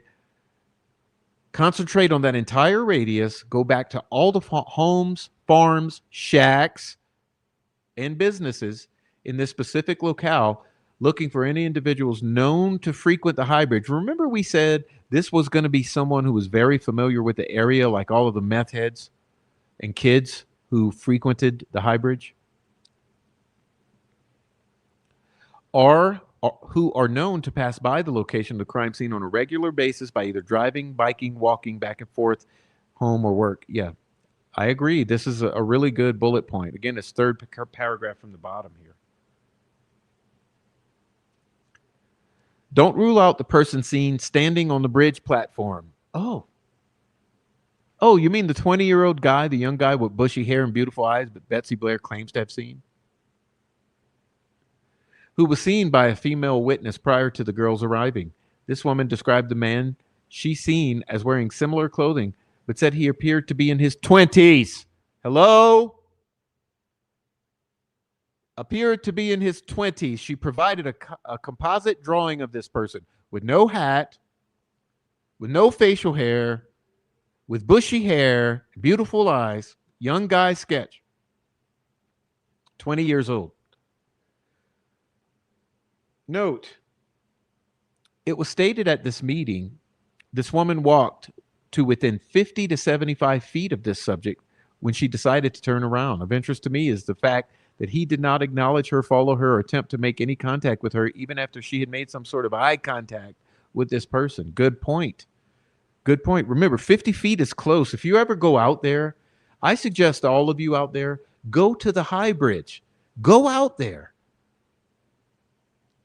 When you see how large of an area it is, and you think of, in comparison to how large of an area it is, look at how close of a distance 50 feet would be. She was basically right on top of him. I mean, as close as you could be without bumping into him, she was right on top of him. Made eye contact. I would suggest you have a copy of the composite drawing of this person available to you when you conduct a recanvass of the homes, farms, and businesses in the specific locale of the Moan and High Bridge, if for no other reason than to rule this person out of the investigation. Yeah, well, the funny thing, were they showing the old guy sketch to all of the locals in the neighborhood rather than the young guy sketch?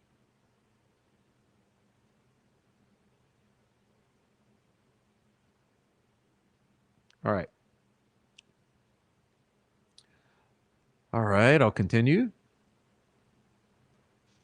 The clothing this suspect was seen wearing, shown in the photo, is known to be common to the area and general in purpose and appearance.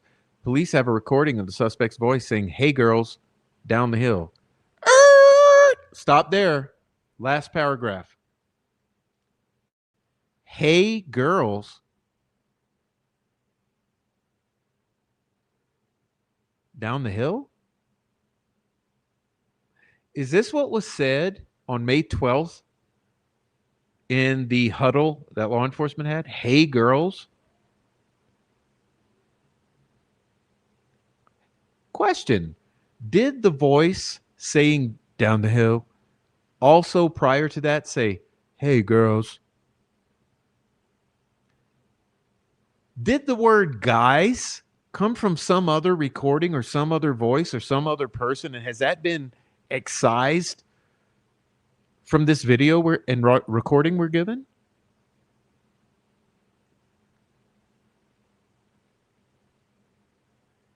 Is Roy misremembering?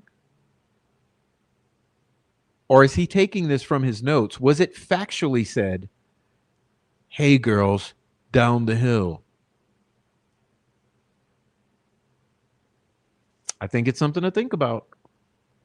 I would strongly suggest to have all the investigators conducting the recanvass to familiarize themselves with the sound of this man's voice, to compare it with the males they may encounter at the homes, farms, and businesses in the area of the High Bridge. Consider the crime scene. Both knife attacks appear to be frontal in nature, and the incised wounds of the necks are not deep wounds, more of a bloodletting, so to speak. Hello? A bloodletting?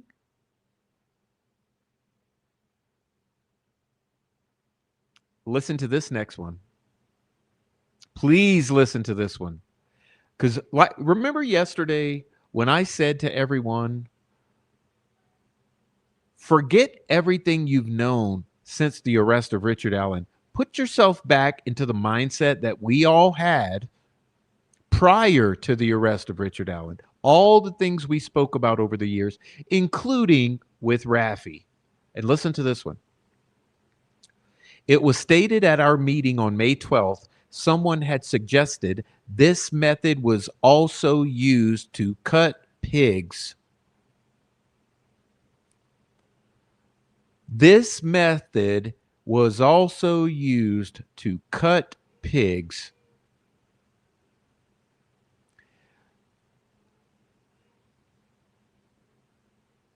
Ring a bell, anyone? Packers?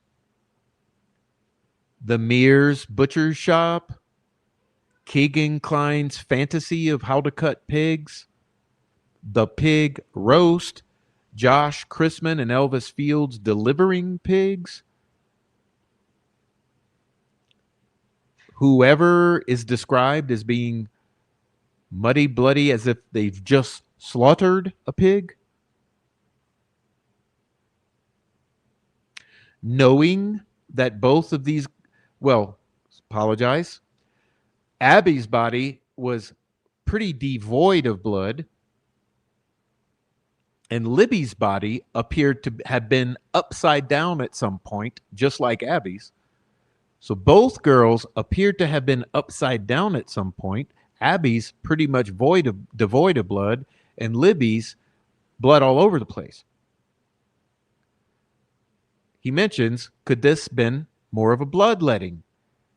And this method is used to cut pigs. Knowing that there are many homes, farms, or businesses known in the area that raise pigs where family members, employees, etc. may utilize this method to slaughter pigs. Remember, Keegan Klein's little pretend girlfriend said that he was fascinated in a very strange way with that particular method of slaughtering pigs. If so, try to identify any family members or past, present employees who have done this type of cutting. I know who has, just damn near every employee of the Packers. Abby sustained one incised knife wound on the neck. It's significant is that there are no other injuries to her body. Libby sustained 3 to 5 incised knife wounds on the neck. Investigators believe she may have put up a struggle, although there are no defensive wounds. There was a significant amount of blood observed on both of her hands, and she was left unclothed. Significant is that there are no other injuries to her body. I often wonder if the girls were sedated. Were they sedated and toxicology not properly done? Or was it some type of sedation that may disappear before toxicology is done? Or were the girls possibly restrained by multiple individuals such that they would not leave defensive wounds or any other injuries to their bodies?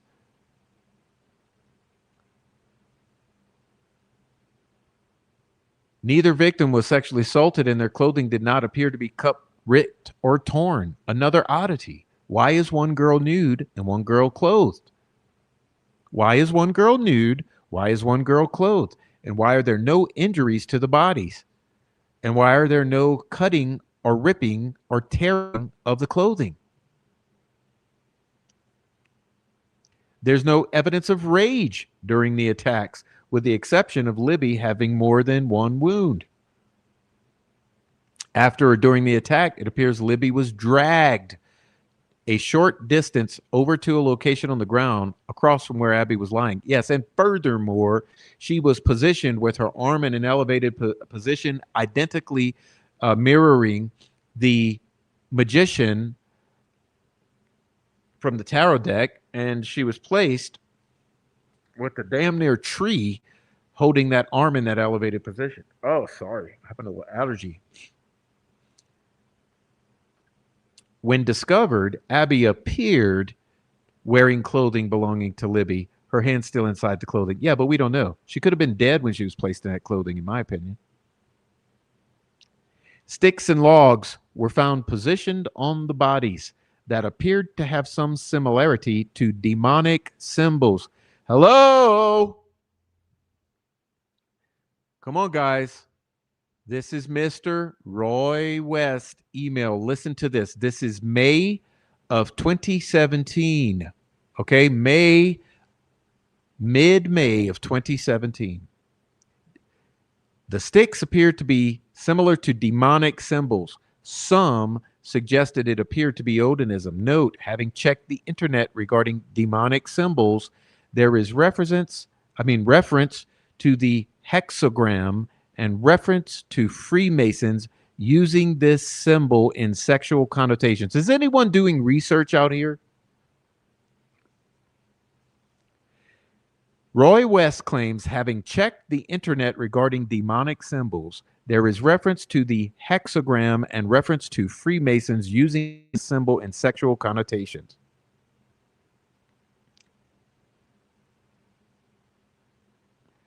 I think this document opens up a whole new list of concerns we need to be re-examining. What appeared to be the letter F, written in blood, appeared on a tree near the bodies, later identified as being Libby's blood, and there was blood at the base of the tree. Was a measurement taken from the top of the letter to the ground? Can it assist with determining a possible height of the suspect? Note, having checked the internet regarding demonic symbols, there is reference to the letter F being the sixth letter of the alphabet and the symbol 666. Guys, it's time to reopen the books on these thoughts here. Libby's phone, shoes, and one sock was recovered on the ground in the areas of the bodies. Libby's underpants and one sock was not found in the area of where the bodies were located and have not been recovered. It was suggested at the meeting it's possible they could have been swept away or lodged in debris in Deer Creek, where a pair of jeans was found caught on debris at the water's edge. Also considered a possibility that one or both items may have been kept as a trophy or souvenir to commemorate the act. An unfired .40 caliber bullet cartridge was discovered on the ground in between the bodies. It was stated at the meeting through a lab examination of the unfired bullet cartridge, 3 distinct extraction marks were observed on the cartridge case that would have a similar marking characteristics to that of a Sig Sauer semi-automatic pistol. Note, having checked the internet regarding demonic symbols, there is also reference to a circle with a dot in the center. That refers to the sun and various sun gods, as well as reference to the Freemasons using this symbol to represent a sexual connotation. Looking at the base of the unfired bullet cartridge, could the unfired cartridge have been left at the scene as a demonic symbol rather than being ejected from the gun or accidentally dropped at the scene? Amazing. Amazing. Fucking amazing. This guy's brain is incredible. Listen, 6 Freemasons,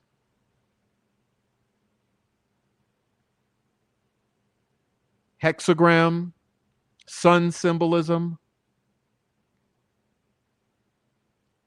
It was mentioned at the meeting during a search warrant served at Ron Logan's home. Several guns and books were recovered from the home, some pornographic material, and it was stated that there were goats' heads observed hanging in the rear yard of the house. Who knows that? Who remembers that? Remember Eric Williams saying there was dead animals' heads and all where he thought the shack was, or the stick structure, or some meth heads were hanging out? He said it was real evil-ass demonic shit.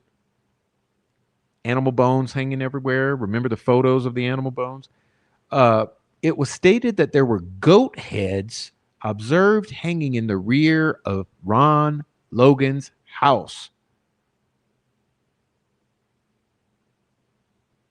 During the interview with Logan, was it determined who actually placed the goat heads there and when they were placed there? Why? Also at the meeting, it was felt among some of the investigators present that Ron Logan could not have committed these murders because of his alibi of driving to a landfill and purchasing some fish at a fish store in Lafayette, Indiana on the Monday afternoon of February 13th.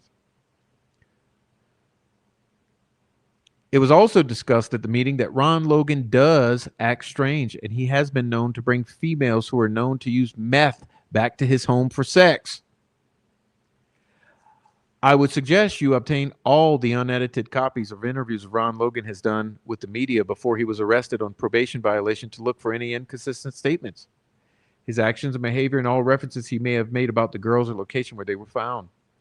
With respect to the search warrant served at Ron Logan's home, were there any of the sink traps from the sink, tub, shower examined for blood and sent to the lab for analysis?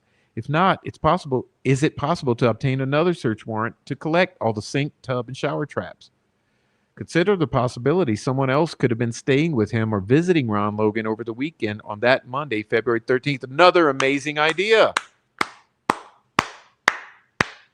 Are all the rumors we heard true about who was at Ron Logan's that weekend? Was there any other 40 caliber pistol ammunition found in Ron Logan's home or vehicle? Was there any receipts from the gun stores where he may have purchased weapons in the past?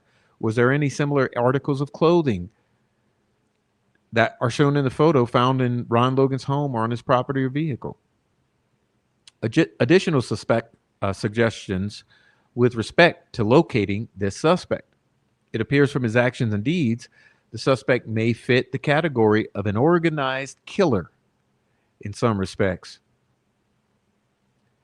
in that he brought both the gun for control and the knife for assault. He had a plan.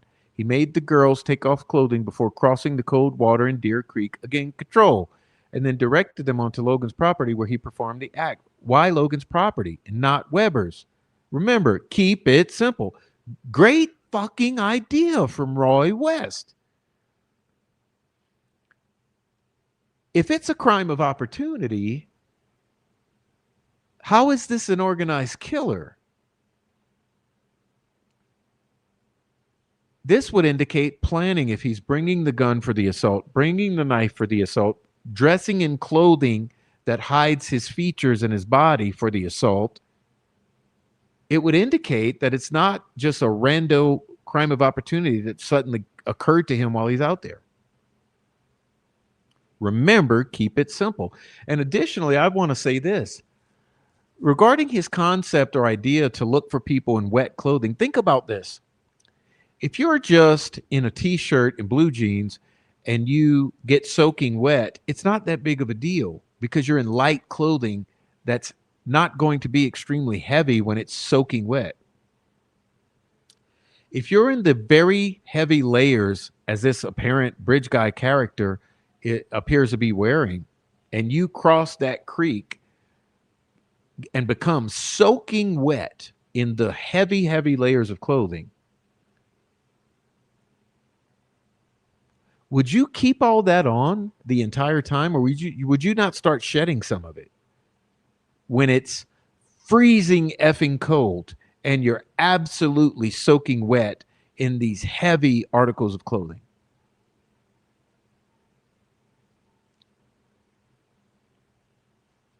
Have all the known male associates of Logan's been identified and interviewed? Yeah, like Garrett Kurtz.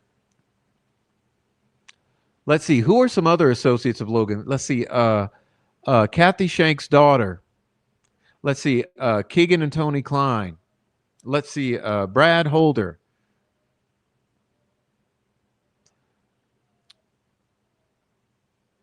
Have all of Logan's family members been identified? And which of the male family members are known to have been to his home, who may have other family members brought onto his property? Was any family member or friend staying at his home over the weekend of February 13th, 2017?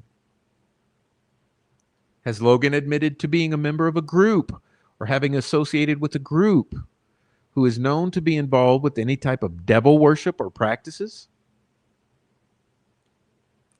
Keep in mind, the organized killer profile, generally speaking, it would fit a person in his late teens to mid 30s. Again, how old is this guy on the bridge? 20 years old? 20 years old? 20s? 20s? The Betsy Blair young guy sketch? 20s? So he says this organized killer, generally speaking, would fit a person in his late teens to mid 30s. Again, generally speaking. If it was the first time he committed such a crime, he may live close to the crime scene. However, if he's committed other crimes of this nature, he may live farther away from the crime scene, but he still passes by the crime scene on a regular basis, such as walking or driving the area. Consider other sources of information about people living in the area of the High Bridge. Interview all known postal carriers whose routes deliver in this area. Have they noticed anything unusual about the person or property of the people they deliver mail to? Do they know of anyone in the area who on rare occasion may receive articles of mail or magazines pertaining to the occult? Are they aware of anyone in the immediate area who may suffer from a mental defect or mental condition? Known delivery drivers whose routes deliver in the area. Have they noticed anything unusual about the person or property of the people they make deliveries to? Do they know of anyone in the area who on rare occasion may receive packages or yard items pertaining to the occult? Are they aware of anyone in the immediate area who may suffer from a mental defect or condition? Consider, are there any pizza delivery men living in the area who may have had prior contact with either girl delivering pizzas to their homes? Check with the local pharmacist in Delphi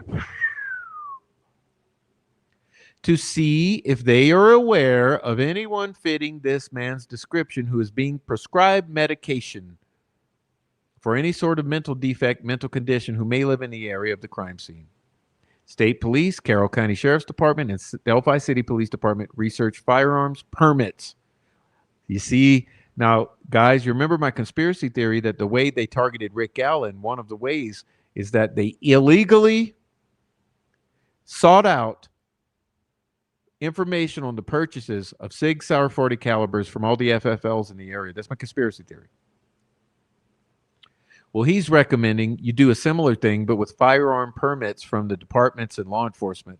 Determine if there are any males on record with a firearm permit issued that may live in the immediate vicinity of the High Bridge. Well, yeah, fuck, we know Brad Weber and Ron Logan both did. Gun stores and gun dealers in the area.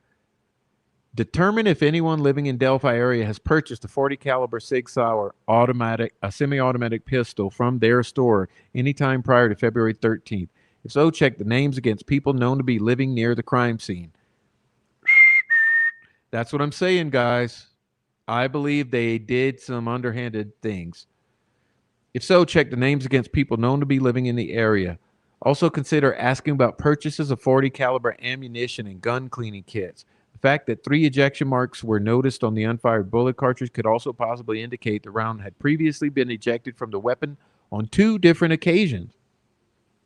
Either due to intimidation of someone with the weapon, consider looking for previous police reports involving pointing a firearm in the area of the High Bridge, or maybe to render it safe after removing the magazine for cleaning, or to practice play learn how to operate a slide with the loaded magazine in the weapon, or just rendering the gun safe for some other unknown reason.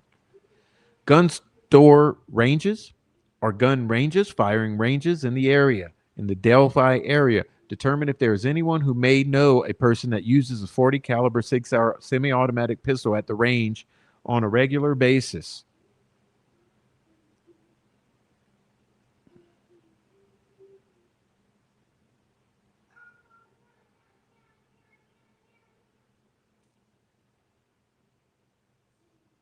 Public library. Determine if there has been anyone interested in checking out books or reading material about the occult regarding demonic symbols and ritualistic practices or beliefs.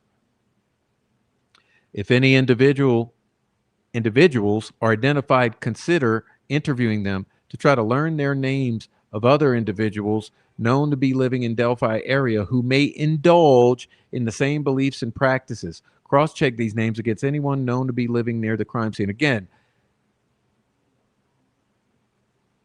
anyone interested in checking out books, reading material about the occult regarding demonic symbols, ritualistic practices?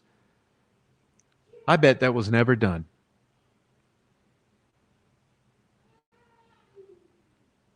Tattoo shops or parlors. Ask the artist if they know of anyone living in the area who may have asked about demonic tattoos. Check all the reports of animal abuse. Remember that profile point talks back to the slaughter of animals? Check out the reports of animal abuse in the vicinity of a crime scene. Remember Eric Williams talking about dead animals in all the trees, animal bones, skulls in the trees. Determine if there was more to report than neglected or than neglect. In other words, torture, mutilation. Okay? The abusers of animals Logansport Hospital, talk with the psychiatrist in person to see if they can point you to someone who may have been recently released from their care or who is still presently being treated on an outpatient basis that may live in the immediate area of the crime scene. Talk with the psychiatrist at Logansport Hospital to see if you can point to anyone who may have been recently released who may live in the area. Check with Carroll County Probation. Have any offenders been released from any other county or state who've recently had their probation transferred to Carroll County? Look at the offenses.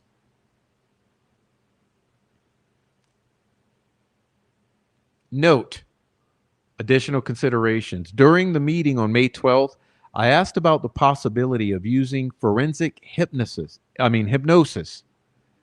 If it was felt the witnesses, in particular Kelsey German and Betsy Blair, the woman who observed the man standing on the high bridge platform, have provided all available information known to them at the time regarding what they may have seen in the area of the Monon High Bridge on February 13th.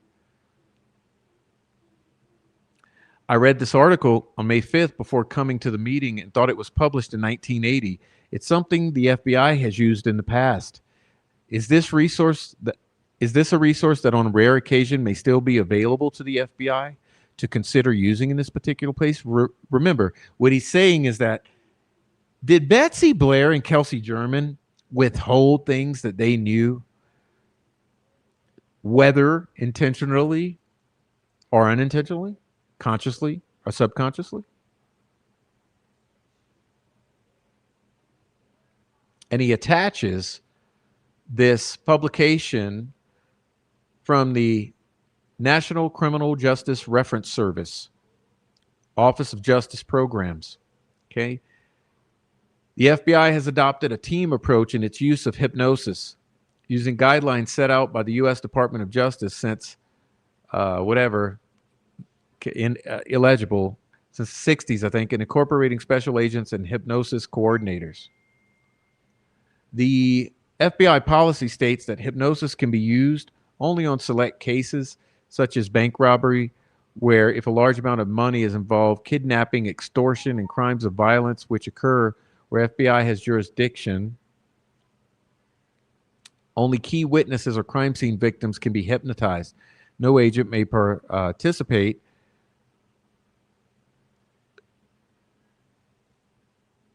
in hypnotic interview without written permission from the Assistant Attorney General of the Criminal Division, U.S. DOJ.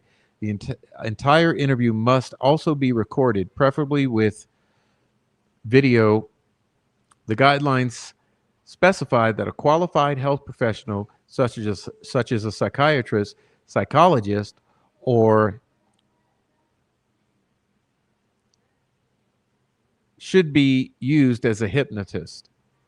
The FBI also has trained agents who are responsible for setting up hypnosis sessions who coordinate FBI and health professional needs to offset the problem of witnesses who are in a suggestible hypnotic condition. The health professional explains the nature of hypnosis, some misconceptions, and what will happen during the session. Witness problems that may preclude hypnosis are explored before starting. Questions are asked based only on what witnesses remembered during the second phase. The witness is asked to relax and try to remember as much as possible about the incident. This phrase, when repeated, becomes the actual induction. The time involved, usually 1 to 3 hours, although the FBI does not intend hypnosis to replace normal investigative processes. Use of hypnosis can save manpower in investigation and might preclude stress amongst agents who, in undercover operations or other critical activities, a coordination checklist and footnotes are included. Okay, FBI referenced here as well. Okay. In addition, I read this article on May 15th, a guy from the Humane Slaughter Association bleeding, in particular as it relates to pigs. Okay. Bleeding. To prevent the risk of recovery, animals must be bled as soon as possible after stunning, ideally while still in rigid phase. Okay, and you can see that it's showing the ablator methods, cattle, deer, and horses. Bleeding should be carried out by an incision made with a sharp knife in the jugular furrow at the base of the neck, the knife being directed to the interest of the chest to sever all major blood vessels arising from the heart. And I'll skip this. There's several. All right.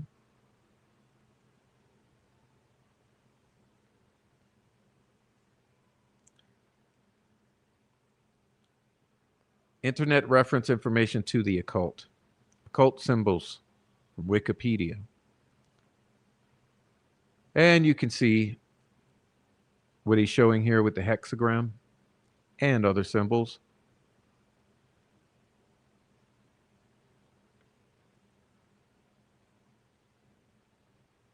Take particular note to the two at the bottom, if you don't mind, all my very good viewers here who've been here forever.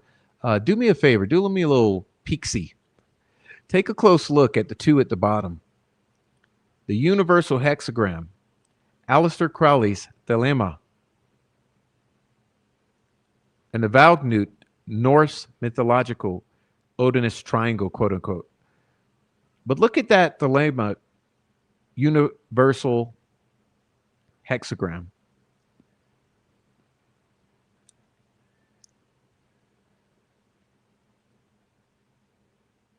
Okay. And he's showing the Freemason symbols. Okay. Talking about the sex and the gavel, sect on the cross and the crown. Freemasonry proven to worship Satan. Okay.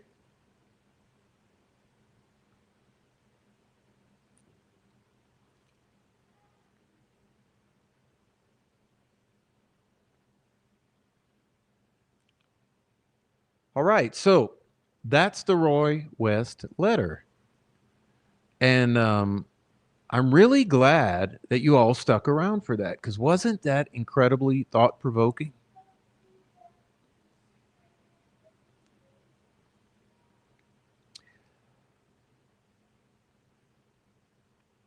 So I want to thank you for sticking around for that. I know that was quite a bit.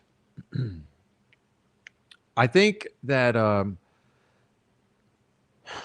there's a handful of considerations in there that we need to take a look at, and it would benefit us to go back and deep dive into some of the brainstorming bullet points that he had.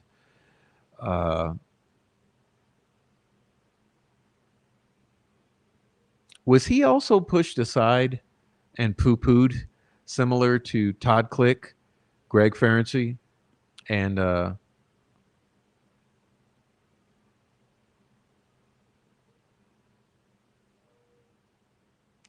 Kevin Murphy? Where doesn't it seem like all the good cops feeding Jerry Holman were disregarded because Jerry Holman prefers the Twinkies, the donuts, hot dogs, Slurpees. He prefers not to consume accurate, vetted, verified information from the plethora of law enforcement officers who were pipelining information right into his lap.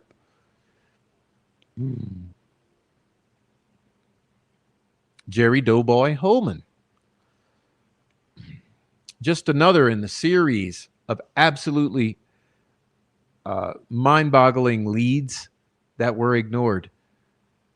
And hey, trust me, in time, you will be learning about so many more leads that were blatantly ignored. Okay, so let me do me a favor. Let please do me a favor and let me do the following for you because I want to share some things with you and do a whole bunch of stuff. Let's see. First and foremost, I'd like to thank Jake Brooks for the super chat. Primetime Prof. I'd like to thank Granny D for the super chat. Thank you all, or thanks for all you bring to this. Thank you, Granny D. I want to thank Mr. Mark Ellis for the super chat. Prof, keep doing a good job on here. Thank you, Mark, and I will. Thanks to you and the other supporters, Mark. I want to thank I Am for the super chat. Hey, Prof, glad to be back. Took a break from Delphi. Glad to see you're still here. Well, thank you, I Am. That's a cute puppy. And I Am became a member. Look at the cute puppy. Let's see. Is that a Frenchie? What is? I can't tell. It's kind of little. Thank you very much, I Am. I really appreciate that support. And Mark, Granny D, Jake Brooks, everybody. I truly do appreciate the part. Okay, now, speaking of that, I want to share some things for you, especially for those of you who may be new or don't understand all that we got going on. Let me show you this. I currently have a GoFundMe going, okay? My GoFundMe is rolling here. It's called Support the Profs Podcast.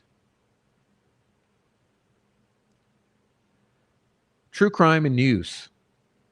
I've raised $890, which makes us halfway to our first goal of $1,800.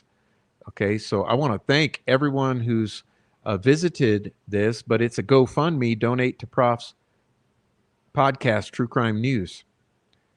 And here you'll see, hi, I am the Prof.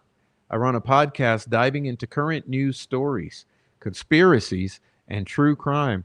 I am in need of support to help me produce the next 6 months of content that I am very eager to achieve. Please consider supporting my family with a one-time donation or on an ongoing basis. And here you'll see me and my lovely son. Please support us. We are out here in this world making it on our own and trying our best to do what's right all the time.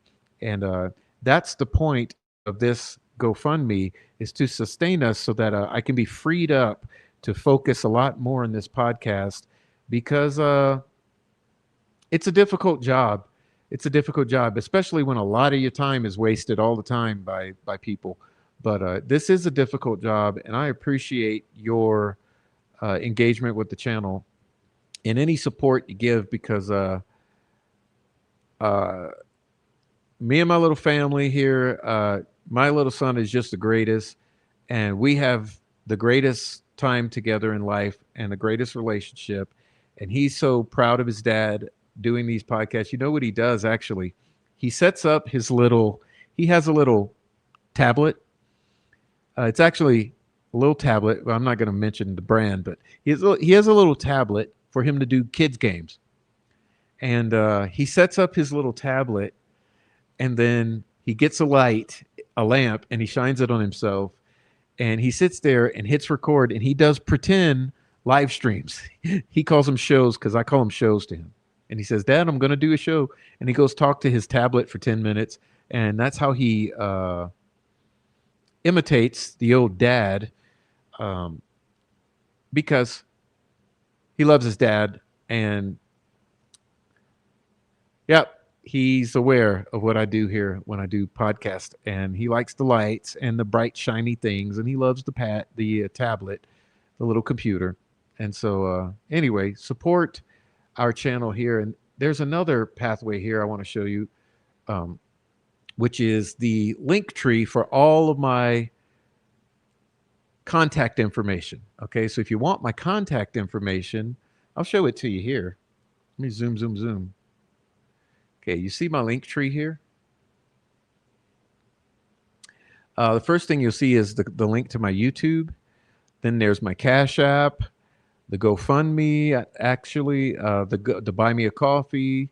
Got a Venmo in case you want to support with Venmo. You can just click here on the Venmo. There's the memberships at YouTube if you want to become a member.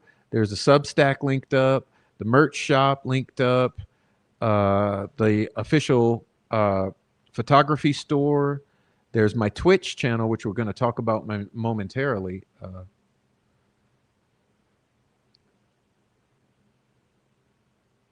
Whoops, where am I? I'm going to put this here. So that's the link tree if you need to catch my info. Let me see. I got to check something now. Give me a moment.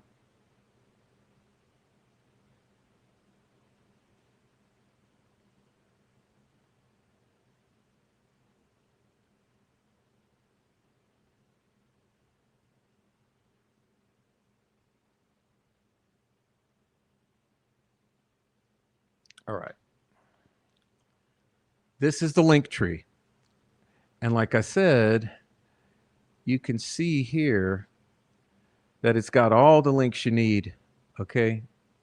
Including my Twitter, my YouTube, and all the other stuff. So if you need me at Linktree, that's the link to the Linktree. And lastly, please go over to Twitch. Okay, this is the Twitch. We did one last night.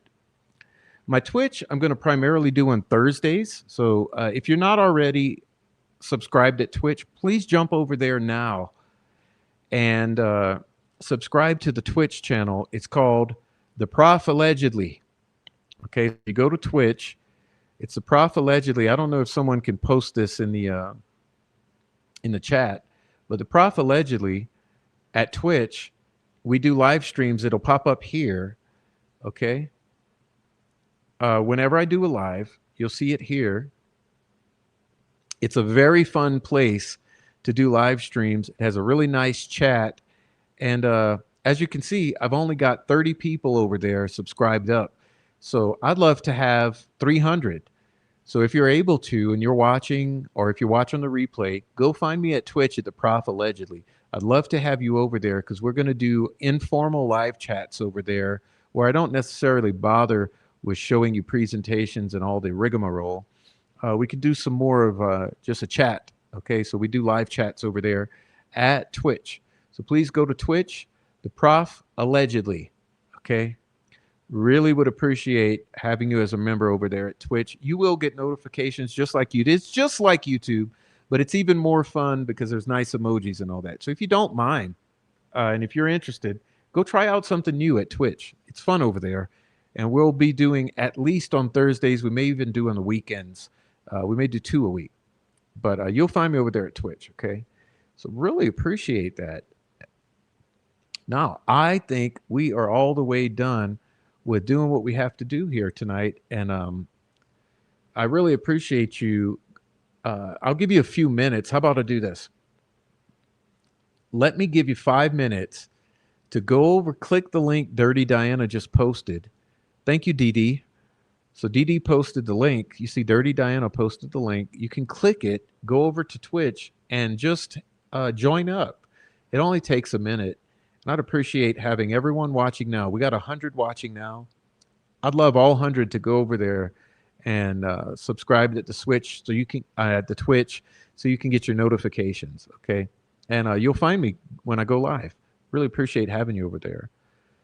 In the meantime, while you do that, I'm going to promote Diana's live and her channel because Diana is going to do a live tonight. She typically does lives on Friday nights after my live to have fun. So Diana's going to do a after show over on her channel, and also go subscribe to Oh Hey Christina. Maybe she'll put her link in the. Christina might put her link in the live chat. If you go click to oh hey Christina, she's got nice videos. She's going to be putting out more, and she's got a nice community page. So she really cares about Delphi. So go subscribe to Christina, go subscribe to Diana, and go subscribe and accept my Twitch challenge, which is go subscribe to my Twitch channel. So that's 3 subscriptions you need to go click on out right now before we get out of here.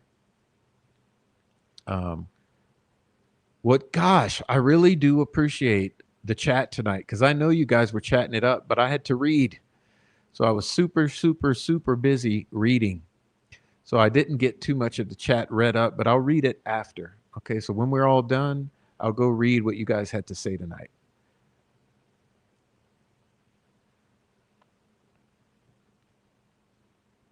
There's Christina's channel. Okay, you click on Christina. Oh, hey, Christina, you'll go subscribe to her channel, and she's going to be updating videos and community posts. You'll like it, okay? Also, I know Rebecca Ann has a channel too.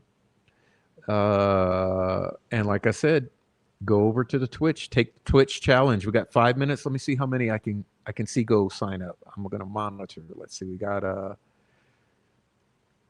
32. We're starting at 32. So let's see how many will go up. Already got somebody gone over. Thank you, whoever you are. Appreciate you going over there. So we got a subscriber on the Twitch. Oh, you know what I need to do? Every subscriber is going to get a bell. Let me ring a bell. You guys ready? Protect your hearing. Hearing alert. Okay, hearing alert.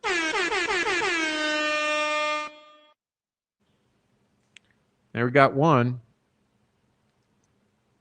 I know it takes a minute to subscribe. Do we have another one? Do we have another one?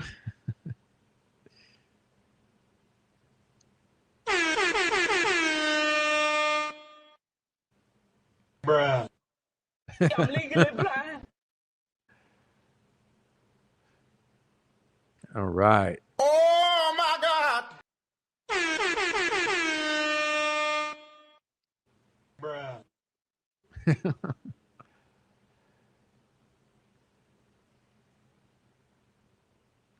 Oh, we got 2 more. Thank you so much. That's y'all getting over there. I really appreciate it. Blind. Sounds good. Sounds good. Do I owe another one? Let's see. I know Diana's setting up her stream. I appreciate that. Everybody go over to Twitch. So, go subscribe at Twitch. I appreciate you going over there. We'll have fun. Promise. Be nice to chit chat with you guys.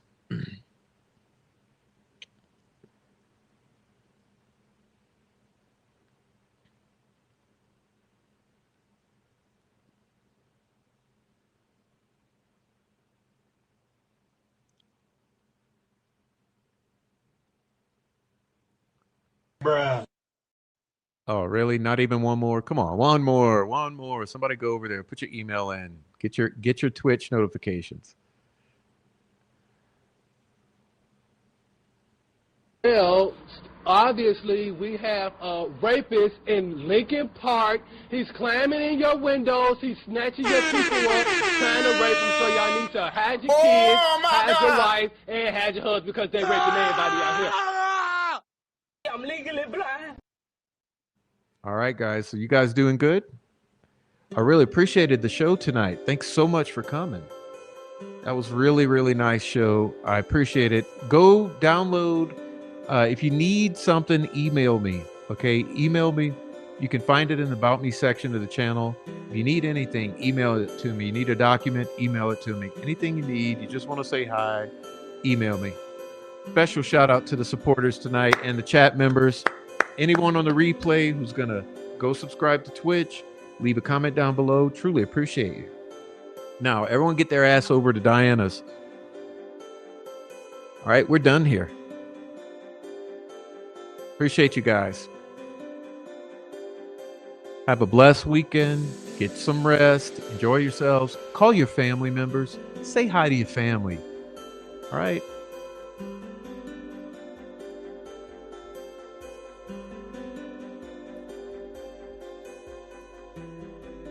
Thanks, everybody, for being nice.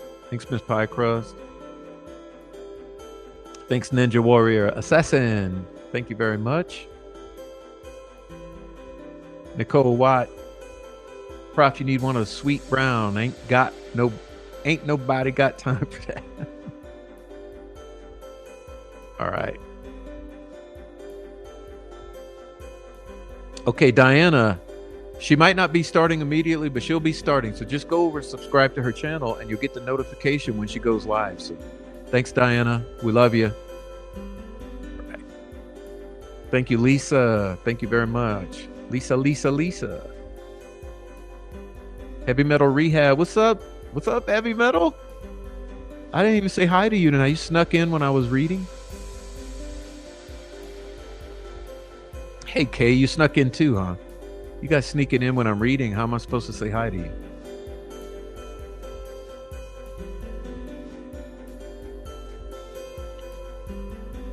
See who else I missed.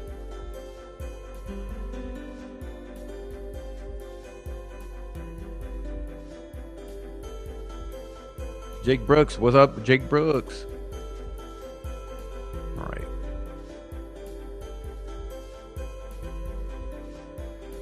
Hey, Becky 333. B33.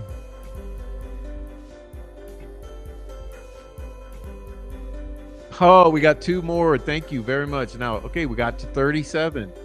Thank you very much, whoever it is that went subscribe. I really appreciate that. You get the party horn. Okay, you get it.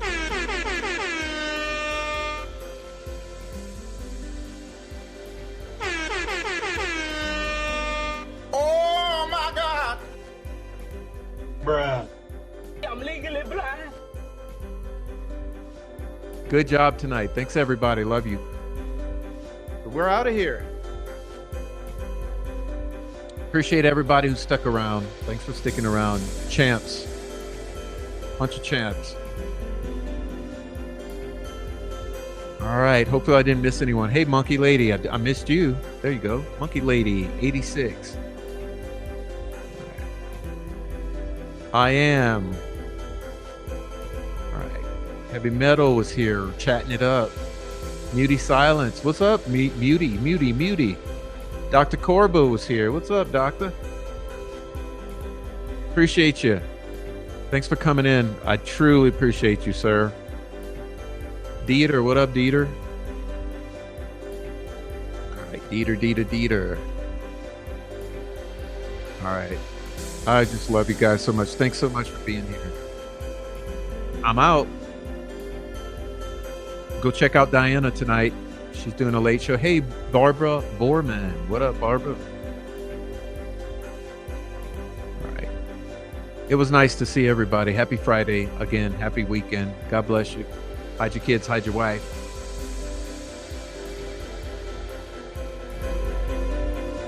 It was our job to help law enforcement. Bruh.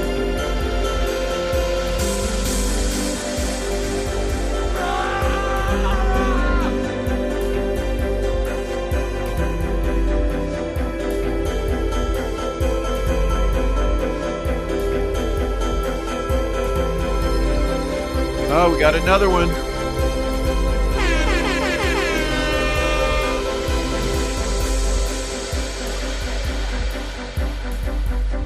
I'm legally blind.